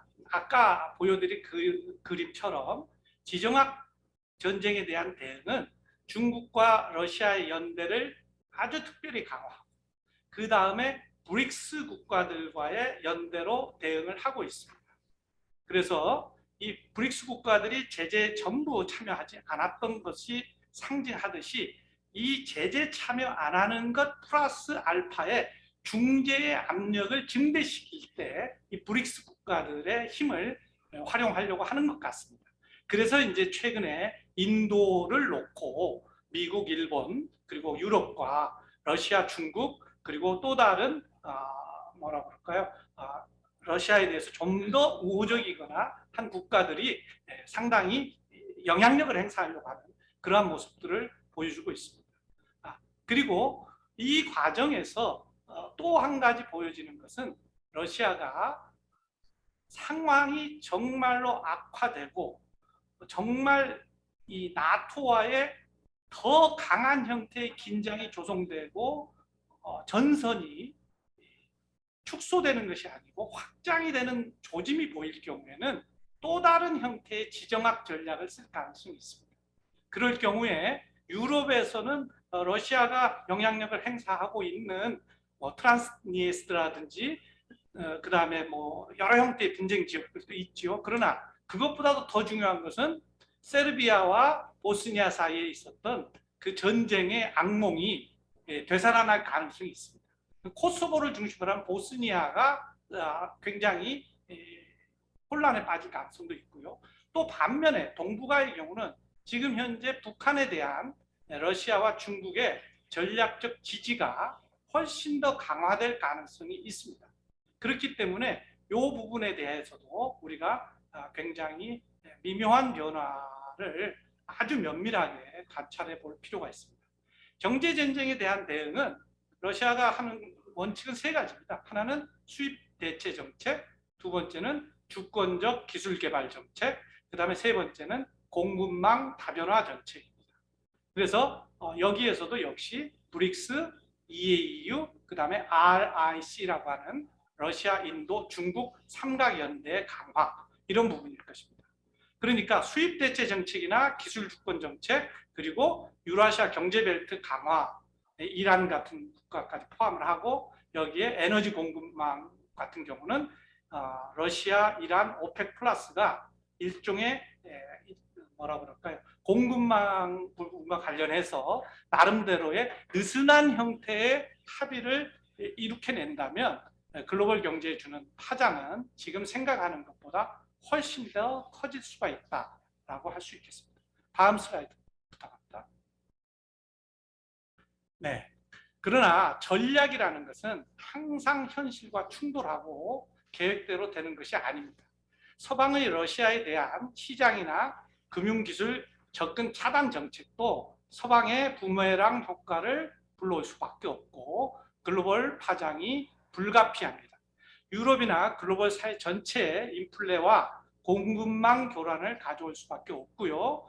지금 현재 우크라이나와 러시아가 전 세계의 식량의 공급지로서 굉장히 중요한 역할을 합니다. 그런데 이미 식량 인플레가 애그리 인플레이션이 시작이 됐고요. 식량 위기가 좀 더 강화가 될 겁니다. 그런데 특히 러시아와 우크라이나의 식량이 호주라든가 브라질이라든가 미국이라든가 이런 국가들의 식량 공급지와 다른 지역적 영향력이 강한 지역들이 있습니다. 여러분들이 잘 아시다시피 중동과 북아프리카를 중심으로 또 일부 동남아 국가를 중심으로 러시아와 우크라이나산 식량이 공급이 됩니다. 그런데 중동과 북아프리카 국가들은 식량 가격의 변화에 대단히 민감합니다. 아랍의 봄이 바로 러시아에 의한 식량 공급의 불안정성 때문에 촉발된 원인이 있었던 것과 마찬가지로 이들 국가들은 체제 불안이 곧바로 야기될 가능성이 높습니다. 그렇게 되면 중동이나 북아프리카의 지정학적 위기가 고조가 됩니다. 그런데 지금 현재 전쟁으로 인해서 또 그 이전에 코비드-19로 인해서 유럽 전체 식량의 밸류 체인이 굉장히 훼손된 상태였습니다. 그 상태에서 우크라이나 전쟁이 터진 거죠. 그러니까 우크라이나에서 지금 현재 여러분 아시다시피 식량 파종기입니다. 3월, 4월에 집중적으로 파종을 해야 수확을 할 수 있고 그것이 수출이 됩니다. 그런데 어떻습니까? 지금 전쟁 상태에서 파종이 불가능합니다. 이미 1년 후에도 식량 불안이 위기가 초래될 수밖에 없음을 의미하는 것이고요. 그 말은 위기가 선반영돼서 글로벌 식량 위기가 앞으로 시간이 가면서 점점 크게 우리에게도 압박감으로 올 수밖에 없다라는 것입니다. 그래서 이렇게 동맹과 제재 참여국의 참여의 이익, 참여의 불이익이 어디서 변곡점을 가지고 레드크로스 혹은 골든크로스가 나타날지, 그것에 의해서 러시아와 서방이 혹은 세계 경제가 굉장히 침체를 하느냐, 이 위기를 그냥 감기를 앓듯이 그런 정도로 알고 극복하느냐라고 할 수 있겠습니다. 결국은 제재의 효과냐 부머랑 효과냐라는 이 두 개의 효과의 싸움에서 누가 견디느냐의 힘이라고 할 수가 있겠습니다. 다음 슬라이드 부탁드리겠습니다. 한국의 입장에서 본다면 최악의 상황은 대분열이 발생합니다. 냉전 이후에 유지됐던 세계화 시대가 종언을 고하고 대분열의 시대가 도래할 수가 있습니다. 지정학 동맹과 지역 경제 동맹이 소규모로 나타나고 그 결과 지금까지 세계의 경제적 번영을 가능하게 했던 러시아를 중심으로 이루어졌던 주요한 상품 코모더티의 전방 참여를 안정적으로 보장했던 공급망이 흔들리면서 에너지와 식량의 흐름이 교란될 가능성이 크고, 러시아 에너지나 이런 부분에 대해서 비스위프트 거래가 늘어나게 되면 달러로 통용되는 무역 볼륨이 줄어든다는 의미가 됩니다. 이 부분은 통화 시스템의 혼란뿐만 아니라 달러 패권에 대해서도 미묘한 균열이 올 수가 있습니다. 인도가 러시아 원유를 대체 수입하고 디스카운트된 가격으로 수입을 할 때 루피화를 쓸 가능성이 굉장히 높습니다. 그렇게 될 경우에도 역시 사우디와 미국이 페트로달러 체제를 유지하면서 달러 패권을 유지하는 데 굉장히 기여를 했는데, 이 페트로달러를 흔들지는 못하겠지만 균열을 발생시킬 수 있는 페트로 위안이나 페트로 루피가 약하게나마 확산될 가능성이 있다. 그렇게 될 경우에 지금 현재 나타나고 있는 여러 형태의 어떤 코비드-19 이후에 무역망이나 물류망의 디스럽션이 일부 있었고 또 혼란이 발생한 상황 속에서 이러한 모든 것들이 겹쳐져서 온다면, 또 지역적으로 대분열이 동시에 발생을 한다면 무역이 중요한 또 대외 의존도가 높은 한국과 같은 대외 개방형 수출 지향 국가는 파장이 다른 나라의 파장보다 더 클 수밖에 없다라고 말씀드릴 수 있겠습니다. 다음 화면 부탁드립니다. 네, 그래서 지금 현재 우크라이나와 러시아 간에 벌어지고 있는 이 전쟁의 파장은 그들이 GDP의 1.6% 혹은 0.몇 퍼센트 이런 정도의 무역 규모나 GDP 규모가 중요한 것이 아니다. 전 세계의 경제 시스템을 유지하는 데 전략적 의미를 갖고 있는 핵심 에너지 자원이나 금속 자원, 식량 자원 등이 심각한 교란 상태에 빠질 수가 있다는 것을 의미하고, 특히 4차 산업혁명이나 또 우리가 그린 이코노미로 진행하고자 할 때 필요한 핵심적인 인력, 기술, 자원 등의 교란이 발생할 수 있다. 그리고 장기적으로는 달러의 패권이 약화될 수도 있다라는 말씀드리고요. 이 결과 무슨 문제가 발생하느냐? 러시아 에너지는 단순히 난방용으로 쓰이는 게 아닙니다. 여러분이 잘 아시겠지만 러시아에서 시작해서 서시베리아에서 시작해서 독일의 동부에서 끝나는 이 러시아와 유럽 간의 에너지 밸류 체인은 그 과정을 통해서 엄청나게 많은 글로벌 밸류 체인을 만들고 있고요. 독일 산업 경쟁력과 연관이 있고, 독일의 화학 산업 경쟁력과 연관이 있고, 또 유럽의 농업 경쟁력과 연관이 있습니다. 질소, 비료 뭐 다 연관이 있기 때문에. 그런데 이러한 밸류 체인이 단절이 되거나 교란이 되면 중국과 러시아 그리고 이 동아시아를 중심으로 한 새로운 형태의 산업 밸류 체인이 강화될 수가 있습니다. 이렇게 되면 글로벌 산업 경쟁력 변화가 중장기적으로 크게 나타날 수가 있습니다. 한국이 그러한 변화 속에서 우리 각 산업별 경쟁력이 어떻게 될 것인지 이 부분들을 자꾸 분절적으로 보지 말고 종합적으로 볼 필요가 있다라고 생각을 합니다. 세계 경제에 대한 악영향의 부분과 관련해서는 여러 형태의 OECD라든가 그다음에 IMF라든가 거기서 지역별로 분석들이 다 나와 있지만 분명한 거는 피스칼 리스판스를 제대로 하지 못할 경우에 우리가 생각하는 토탈 풀 샤크는 생각한 것보다 훨씬 클 수 있다라고 얘기를 하고 있고요. 최근 들어서 골드만삭스라든가 이런 일종의 글로벌 투자 회사 같은 경우도 IB 같은 경우도 점점 더 좀 패시미즘적인 전망을 많이 하고 있다라고 말씀드릴 수가 있겠습니다. 일단 시간이 많이 가서 이걸로 마치고요. 다음에 기회 있으면 또 하도록 하겠습니다. 감사합니다. 예, 감사합니다. 이 앞부분 이 세계 패권 분쟁 이런 쪽에 설명을 하다 보니 두 사람이 시간을 좀 많이 소비를 했습니다. 마지막으로 세 번째 발표로 김바우 박사께서 우크라이나 사태 한국의 어떤 무역 교역 이런 데 어떻게 영향을 미치는지 거기에 대해서 발표를 해 주시겠습니다.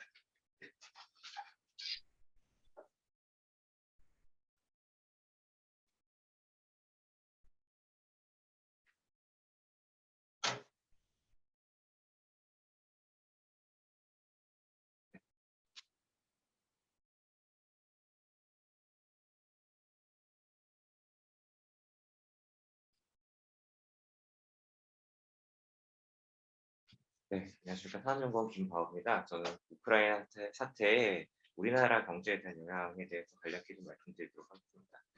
앞서 두 분께서 잘 설명해 주신 바와 같이 우크라이나 사태가 격화됨에 따라 국내 경제에 파급 영향 우려가 점증되고 있습니다. 글로벌 지정학적 불확실성이 증가하고 있고, 그리고 유가, 비에너지 분야의 상품 가격이 증가하고 있는 것이 이제 주요 현상이라고 볼 수 있습니다. 빠르게 넘어가도록 하겠습니다. 먼저 서방 세계에서 대러시아에 대해 경제적으로 어떤 제재 조치를 취했는지를 정리해 보았는데요. 먼저 서방 세계 주요국들은 러시아의 금융 자산을 동결하고 그리고 실물 거래 제한하는 것을 추진하고 있습니다. 그러나 중요한 부분은 앞서 말씀 주신 바와 같이 미국과 EU 중심으로 이런 제재가 이루어지고 있고, 지금 에너지원에 대해서 수입 제재는 실질적으로 실효성 있는 제재가 일어나지 않고 있습니다. 미국과 캐나다 같은 경우에 원유와 에너지원에 대한 수입을 금지한 상태이지만 이 두 국가는 산유국이기 때문에 실질적으로는 그 효과는 적다고 볼 수 있습니다. 그리고 최애국 대우 철회가 지금 상당히 논란이 되고 있는데, 실질적으로 그 실효성이 있는 최애국 대우 철회는 미국에 해당되고, 사실 EU라든지 다른 국가 같은 경우에 MFN 대우를 철회하더라도 실질적인 효과보다는 상징적인 효과가 클 것으로 예상됩니다. 왜냐하면 이미 MFN 대우를 하지 않고 있기 때문입니다. 이에 대응하는 러시아의 경제 제재 대응 조치에 대해 간략히 말씀드리겠습니다. 러시아는 앞서 이제 김학규 박사님께서 여러 가지 그 대내적 그 경기 부양책 등을 쓰고 있다고 소개해 주셨는데, 이 해외에 영향을 주는 그 경제 제재를 또한 시행하고 있습니다. 근데 여기서 가장 중요한 지금까지 발표된 조치 중에 주를 이루는 것이 수출 규제인데, 수출 규제를 총 6차례의 법령에 의해서 6개의 법령에 의해서 조치를 했습니다. 처음에는 의약품을 수입해온 의약품의 재반출을 금지했고, 그 다음으로는 수입해온 자본재인데 러시아가 수입한 대부분의 자본재를 해외로 다시 반출하지 못하도록 그렇게 조치를 한 것이 두 번째 조치입니다. 그리고 이어서 나온 조치들은 자국산 제품의 수출 금지인데, 이제 우리가 우려하는 바는 자국산 원자재 수출을 금지하는 것인데, 지금까지 나온 조치에 따르면 일부 목재 품목에 대한 수출 금지가 지금 네 번째 법령번으로 쳤을 때는 정부령 제3135에 의해서 금지되어 있는데, 이 경우에 비우호국이라고 지칭하는 48개 국가에 대해서만 수출을 금지하게 돼 있고, 그 다음으로 나온 것이 설탕과 밀, 호밀, 보리, 옥수수의 수출 금지인데, 이 수출 금지 기간이 짧게 설정되어 있는 것이 좀 특징적입니다. 그리고 실질적으로 이 설탕과 밀호밀 보리 옥수수를 수출하는 상대 국가가 서방 세계 뭐 EU나 미국이 아니기 때문에 그 영향이 크지는 않을 것으로 지금 파악되고 있습니다. 그래서 양측이 현재까지 내놓은 경제제 체제는 우리나라의 공급망이나 글로벌 공급망을 위협하는 수준은 아니라고 판단됩니다. 러시아가 시행한 외국산 자본재 반출 제한 조치, 이 수출 규제가 상당히 넓은 범위에 의해 설정되어 있습니다.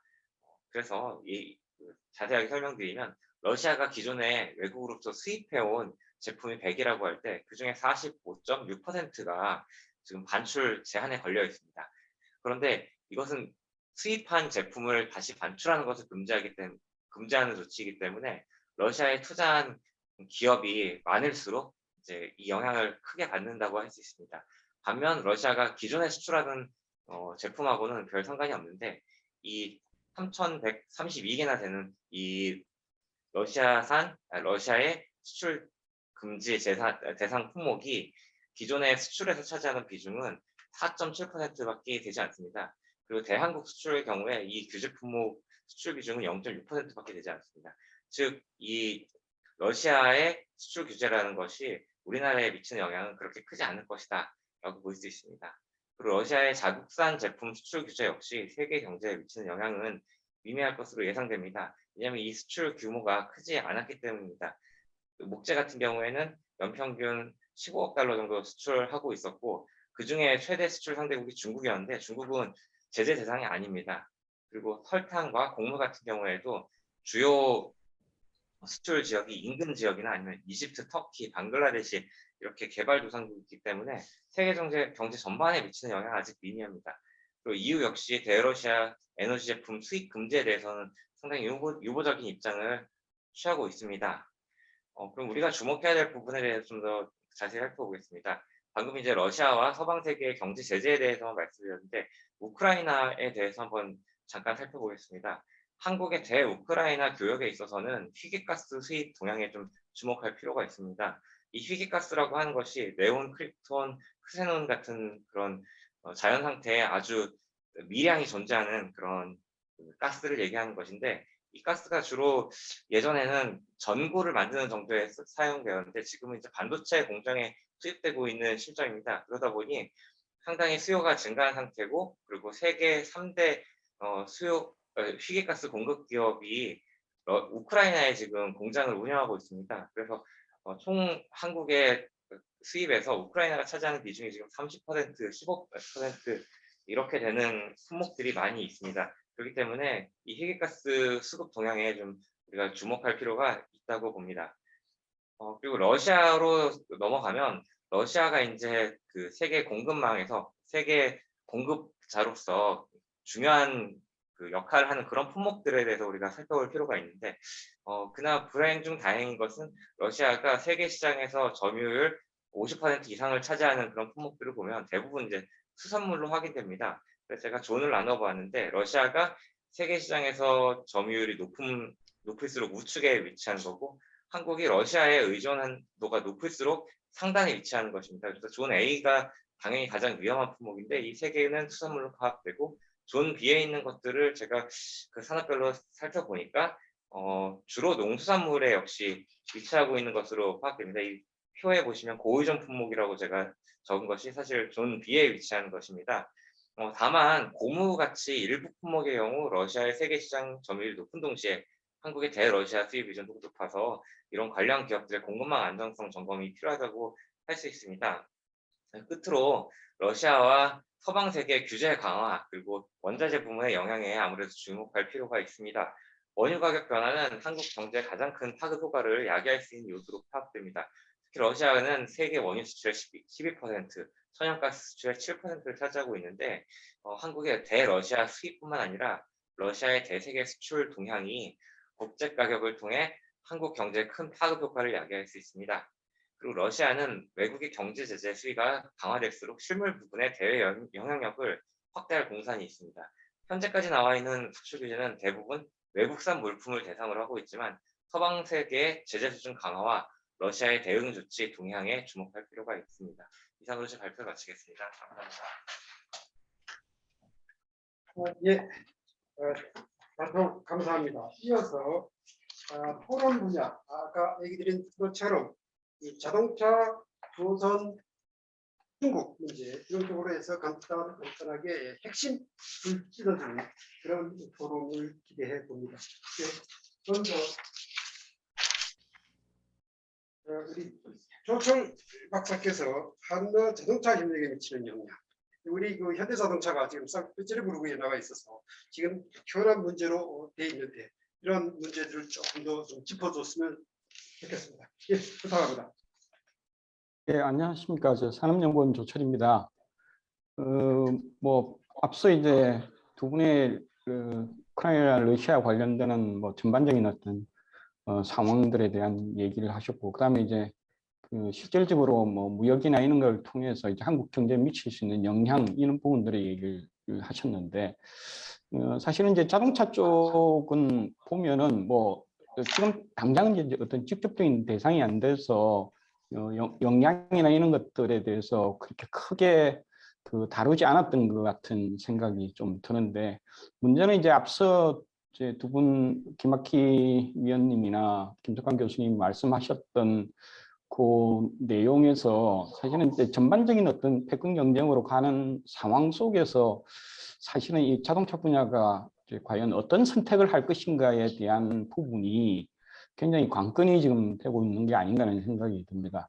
지금 뭐 러시아 같은 경우가 지금 우리 작년에 한 9만 대 이상 러시아로 우리 자동차를 수출했고, 그다음에 현지 생산이 뭐 통계에 따라 조금 차이는 있는데 마크라인 같은 경우는 거의 한 40만 대를 러시아에 생산해서 러시아에서만 소비하는 게 아니라 이제 뭐 유럽 쪽이나 이런 쪽도 보내기도 하고 그러는 상황이라서, 사실은 지금 우리나라 자동차 산업의 수출, 해외 생산, 그다음에 현대기아의 판매, 생산 이런 데서 차지하는 어떤 중요성이 굉장히 큰 그런 국가입니다. 지금 이제 단일 국가로 보면은 뭐 우리나라, 한국이나 미국, 인도, 중국 다음으로 이제 러시아가 굉장히 중요하고, 그다음에 이제 최근에 또 러시아 지행 공장을 인수를 해가지고 러시아에서 어떤 사업을 좀 확장하려고 하는 그런 조짐도 있었고, 그다음에 이제 러시아 시장 자체가 사실은 과거에는 거의 한 300만 대 가량 시장이 형성돼 있던데, 뭐 최근에는 많이 줄어들어 가지고서는 지금 한 170만 대 정도 수준이긴 한데, 그래서 어떤 시장으로서 잠재성 이런 것들도 굉장히 좀 크거든요. 그래서 우리 한국 자동차 산업에서 차지하는 어떤 중요성이라는 게 뭐 굉장히 사실은 큰 형태고, 그다음에 이게 이제 앞서 말씀하셨던 어떤 패권 전쟁의 차원에서 본다 그러면은 지금 미국이나 서유럽이 절대적으로 뭐 우리 자동차 산업의 비중이 크긴 하지만은 또 그 다음으로 이제 큰 데가 뭐 인도나 중국 뭐 이런 쪽이라서 이게 정확하게 이제 뭐 반반은 아니더라도 어쨌든 이 패권 전쟁에서 한 다른 진영의 이제 부분이 상당히 어떤 우리 자동차 산업에서 중요한 형태의 역할을 하고 있습니다. 그리고 사실은 이제 지금 러시아 차원에서 본다 그러더라도 뭐 러시아 전체 생산이나 판매에 있어서 현대기아가 차지하는 비중이 뭐 한 25% 내외 정도 되니까 굉장히 러시아 자동차 산업의 어떤 측면에서도 굉장히 중요한 위상이 있기 때문에 서로 간에 사실상 굉장히 지금까지는 중요한 협력 파트너라고 할 수 있는데, 이제 문제는 어쨌든 이 전반적인 자동차 산업 형태로 본다 그러면은 여전히 서유럽 국가나 그다음에 미국이 우리의 중요한 시장이고, 그다음에 현지 생산 기지이고 하는 이제 그런 어떤 딜레마가 있는 그런 형태입니다. 그래서 지금 뭐 당장도 보면은 뭐 지금 반도체나 이런 것들 원자재가 부족해서 생산을 안 한다고 핑계를 대긴 하지만은 어쨌든 지금 러시아 생산이 지금 중단된 상황이고, 이제 더더구나 이제 문제가 된 거는 향후에 과연 어떻게 할 것인가에 대한 이 의문이 답이 잘 안 나오는 그런 형태입니다. 그래서 사실 미중 분쟁 관계 속에서 우리가 취하는 형태가 뭐 전략적 모호성이라고 이제 표현을 하는데, 이제 과연 앞으로도 이런 전략적 모호성이 가능할 것인지, 뭐 앞서 그 김석환 교수님이 지금 그 비난에 동참한 국가, 그다음에 경제 제재에 불참한 국가, 뭐 이렇게 해가지고서는 어떻게 보면 이제 전략적으로 모호성을 유지하는 나라들이 엄청나게 많다는 이제 말씀을 하셨는데, 과연 우리가 이제 그런 입장을 계속 견지할 수 있을 것인지, 뭐 이런 부분들이 굉장히 그 의문이 가는 부분 중에 하나고, 그다음에 또 이제 그런 상황 속에서 사실은 이제 불안정성이 높은 이런 시장에 우리가 적극적으로 투자를 하고 협력을 한다는 게 과연 앞으로 가능할 것인지에 대한 이런 것들이 사실상 굉장히, 그거는 이제 그 자동차 산업에서 경제적으로 판단해야 될 문제가 아니라 사실은 이제 어떤 정치적, 외교적, 또 군사적 이런 어떤 다른 요인에 의해서 결정이 되는 형태라서, 그런 어떤 전반적인 어떤 그 패권의 흐름과 관련되는 분야와 연계시켜서 나중에 혹시 뭐 답변하실 시간이 있으시면 좀 답변을 해주면 좋지 않을까 하는 생각을 해보았습니다. 이상입니다. 예, 감사합니다.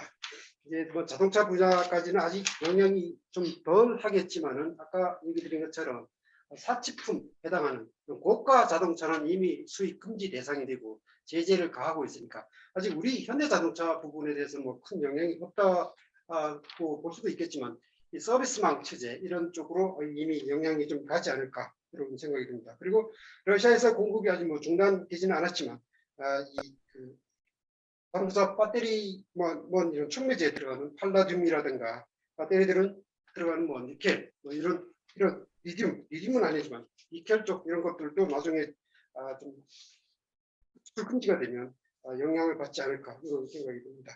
그리고 이게 두 번째로 우리 조선산업 전문가 이은창 박사께서 한러 조선산업 협력에 미치는 영향 주제로 발표를 하겠습니다. 이 조선 분야는 지금 사실 우리하고 러시아하고 사실 큰 협력이 진행되고 있는 그런 부분입니다.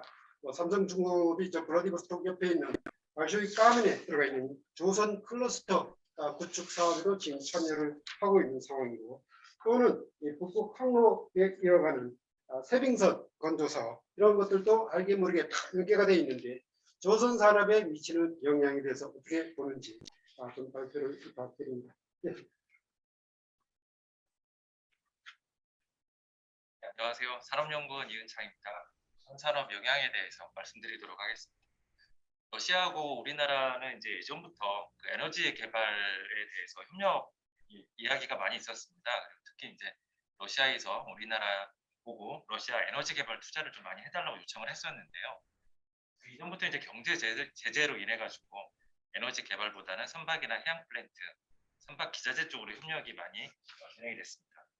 대표적인 협력으로는 뭐 다들 아시겠지만 예전에 그 대우조선해양이 야말 LNG용 운송용 세계 최초로 이제 새벽 LNG 운반선 15척을 전량 수해가지고 납품한 일이 있었고요. 그 이외에도 이제 러시아 해운사들하고 여러 가지 이제 해양 플랜트라든가 탱커들에 대한 그 협력이 있었습니다. 야말 LNG 이후에는 이제 아틱 LNG 두 프로젝트라고 아까 그 김학기 박사님께서 말씀해주신 그 프로젝트가 추진이 됐는데, 여기에 필요한 또 대량의 극지 LNG 운반선하고 해양 플랜트를 우리나라 조선사가 수주를 많이 했고요. 그다음에 러시아 쯔베트다 조선소에서 이제 최종 그 LNG 운반선하고 탱커를 만들기로 해서 여기에 대한 기술 지원이라든가 선체블록, 그다음 기자재 이런 부분에 대해서는 또 삼성중공업이 43억 불에 수주하기도 했습니다. 아틱 LNG2 프로젝트가 이제 가장 큰 이슈이긴 한데요. 이 프로젝트 같은 경우에는 2023년, 24년 그리고 26년에 각각 연산 660만 톤 규모로 트레인 1, 2, 3가 가동이 될 예정입니다. 그럼 이제 이 트레인 1, 2, 3 가동에 맞춰가지고 2023년 초부터 LNG 운반선이 이제 인도될 예정인데요. 쯔베트다 조선 같은 경우에는 이제 러시아 조선사다 보니까 경험이 부족해서 이쪽은 이제 인도 시기가 2024년 하반기부터이고요. 우리나라 조선사가 이제 2024년 여름까지 LNG 운반선을 꾸준히 인도해야 되는 상황이 합니다.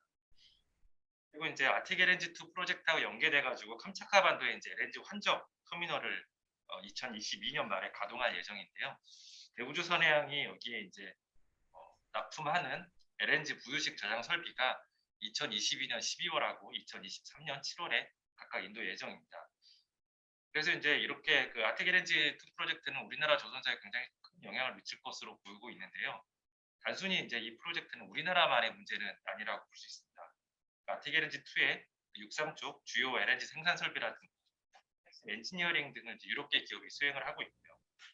사업 지분도 이제 러시아, 중국 이외에 프랑스하고 일본계 기업이 보유를 하고 있습니다.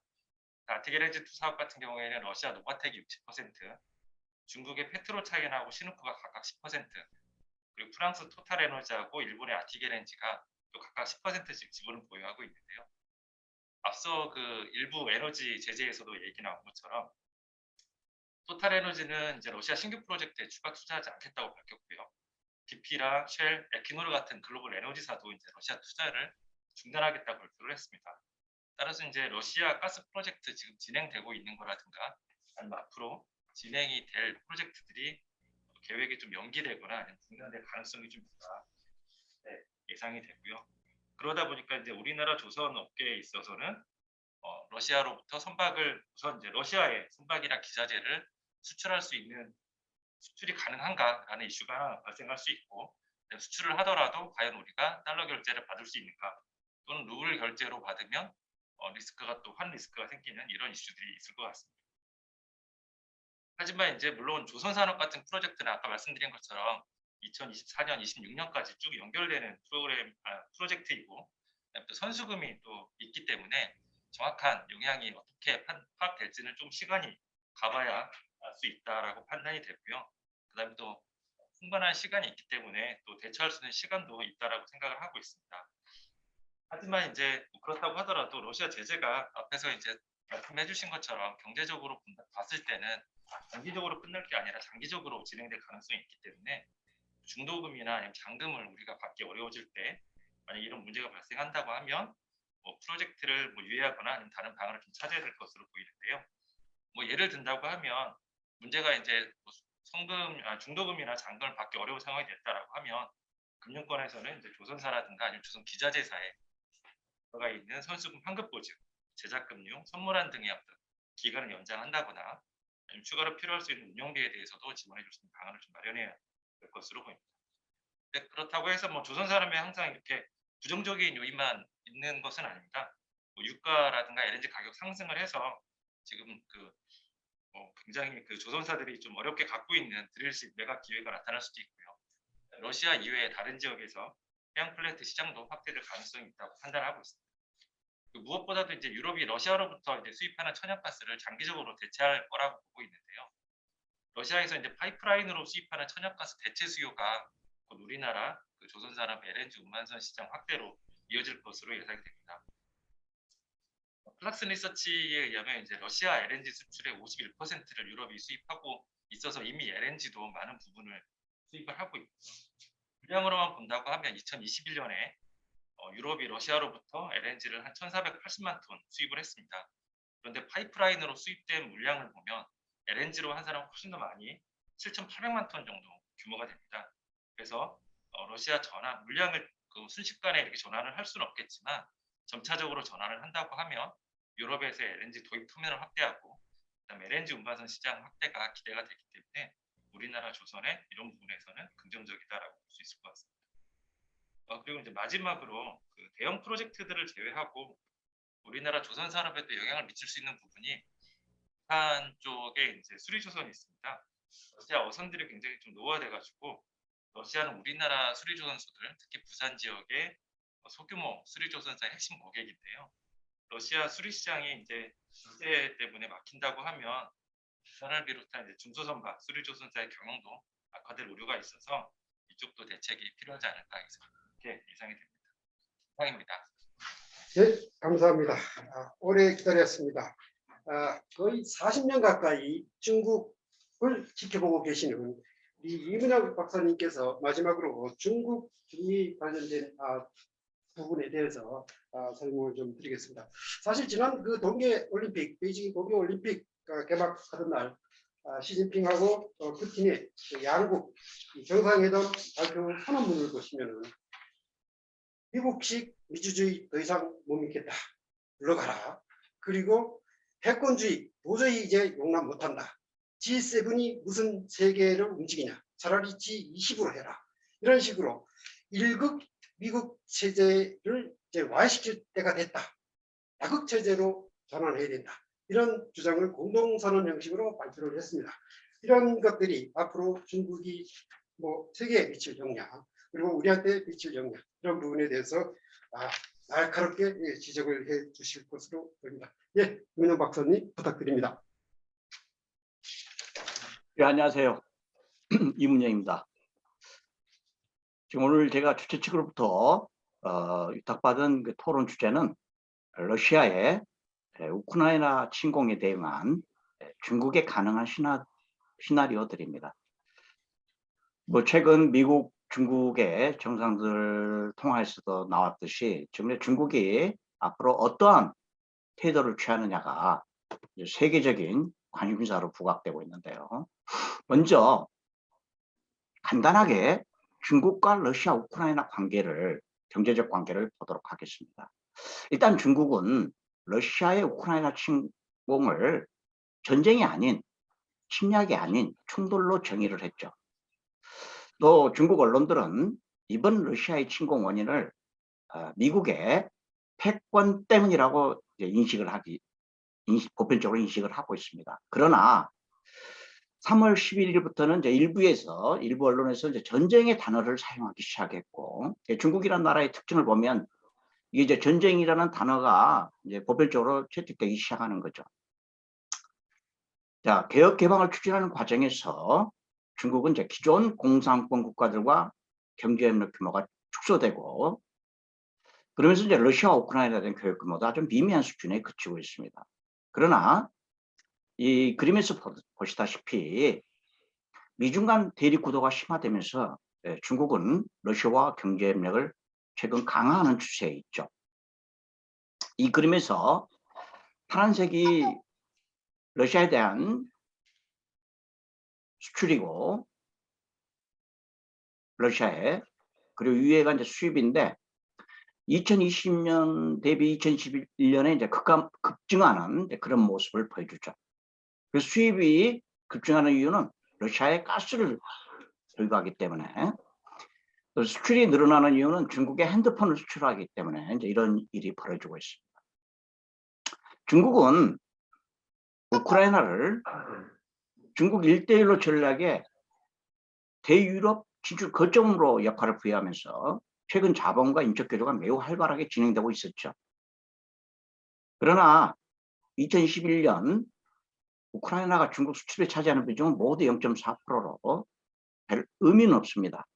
그러나 중국의 1대1로 전략 자체가 미중 대립에 대응하여 중국과 유럽을 연결하는 그런 전략적 진출 거점이라는 점에서 볼 때는 중국은 우크라이나도 굉장히 중요한 국가라고 봐지는 거죠. 그러면 저는 이제 두 개의 가능한 시나리오가 있다고 보는데, 하나는 이제 중국이 러시아에 대한 적극적인 지지를 나타내는 경우, 이때 적극적 지지라는 건 이제 군사 원조를 포함하는 경우입니다. 그랬을 경우 이제 미국으로부터 대규모 제재를 받게 되겠죠. 그 이유는 뭐냐? 중국 국가주석인 시진핑 연인과 관련해서 그동안 이제 푸틴이 모델이었다는 거죠. 아주 재밌는 애가 2016년도인가요?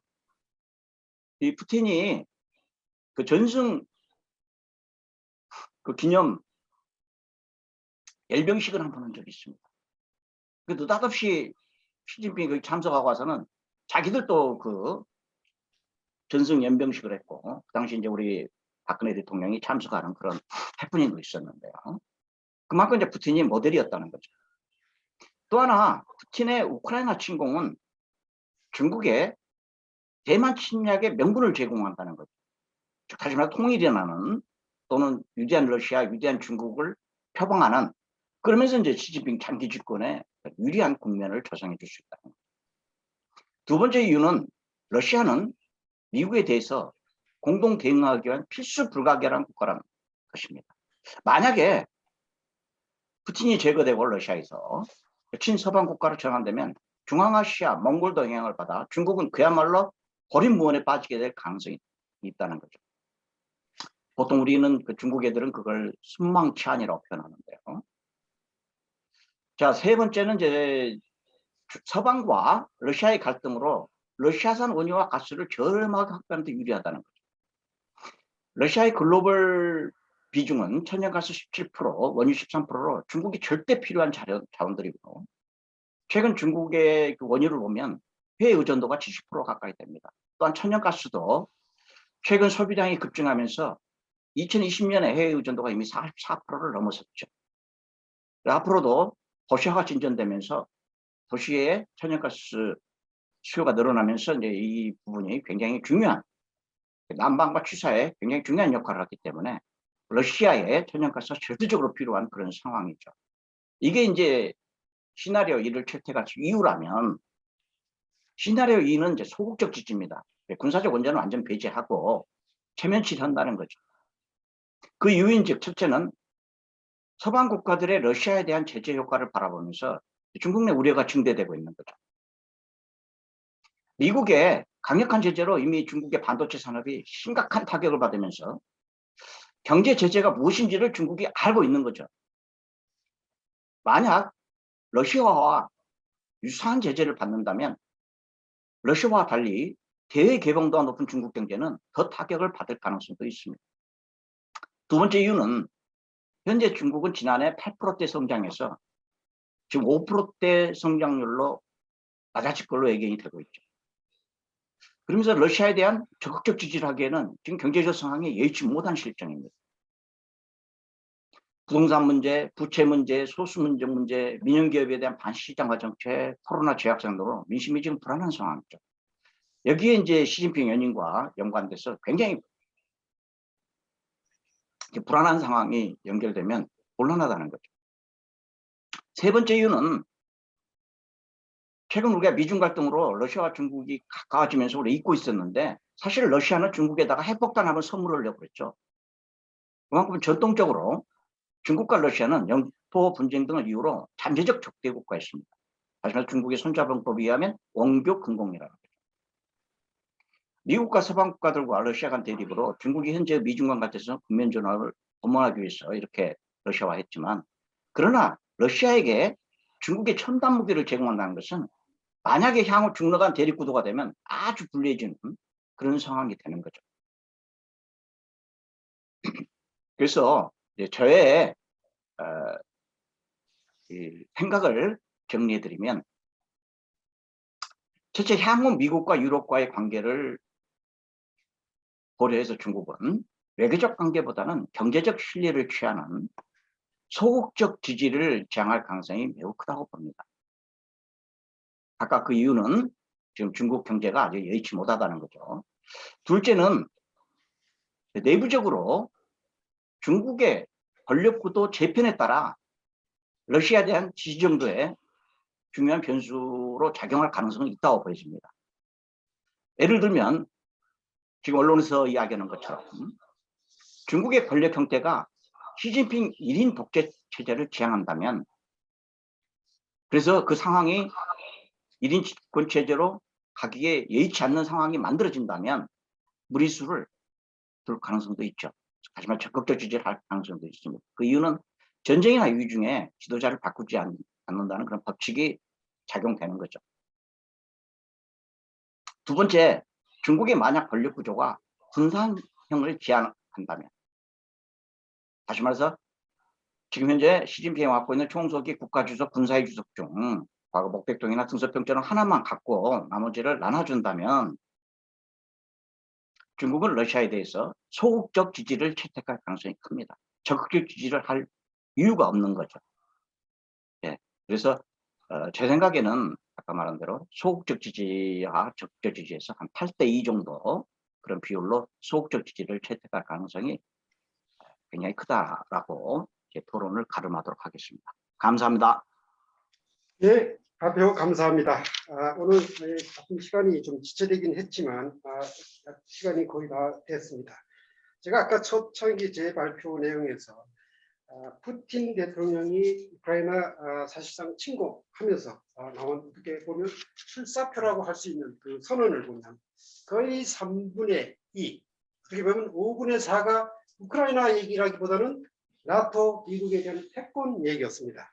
이걸로 보면은 우크라이나 전쟁이 앞으로 어떻게 전개될지, 또 설사 양국이 평화협정으로 체결을 해서 양간에는 뭐 어떤 합의가 이루어지더라도 이 세계 경제에 미치는, 이 패권 경제에 미치는 이런 영향들은 한동안 계속될 것 같습니다. 아직은 사실 유럽이나 미국 쪽에서의 경제 제재가 계속 진행되고 있는 상황이고, 러시아 쪽 보복은 아직 일부 이 수입된 제품에 대한 재수출 금지 정도만 나와 있고, 러시아가 가지고 있는 에너지, 그리고 티타늄, 니켈, 수산물, 곡물 이런 데 대한 보복 조치는 아직 나오지 않고 있습니다.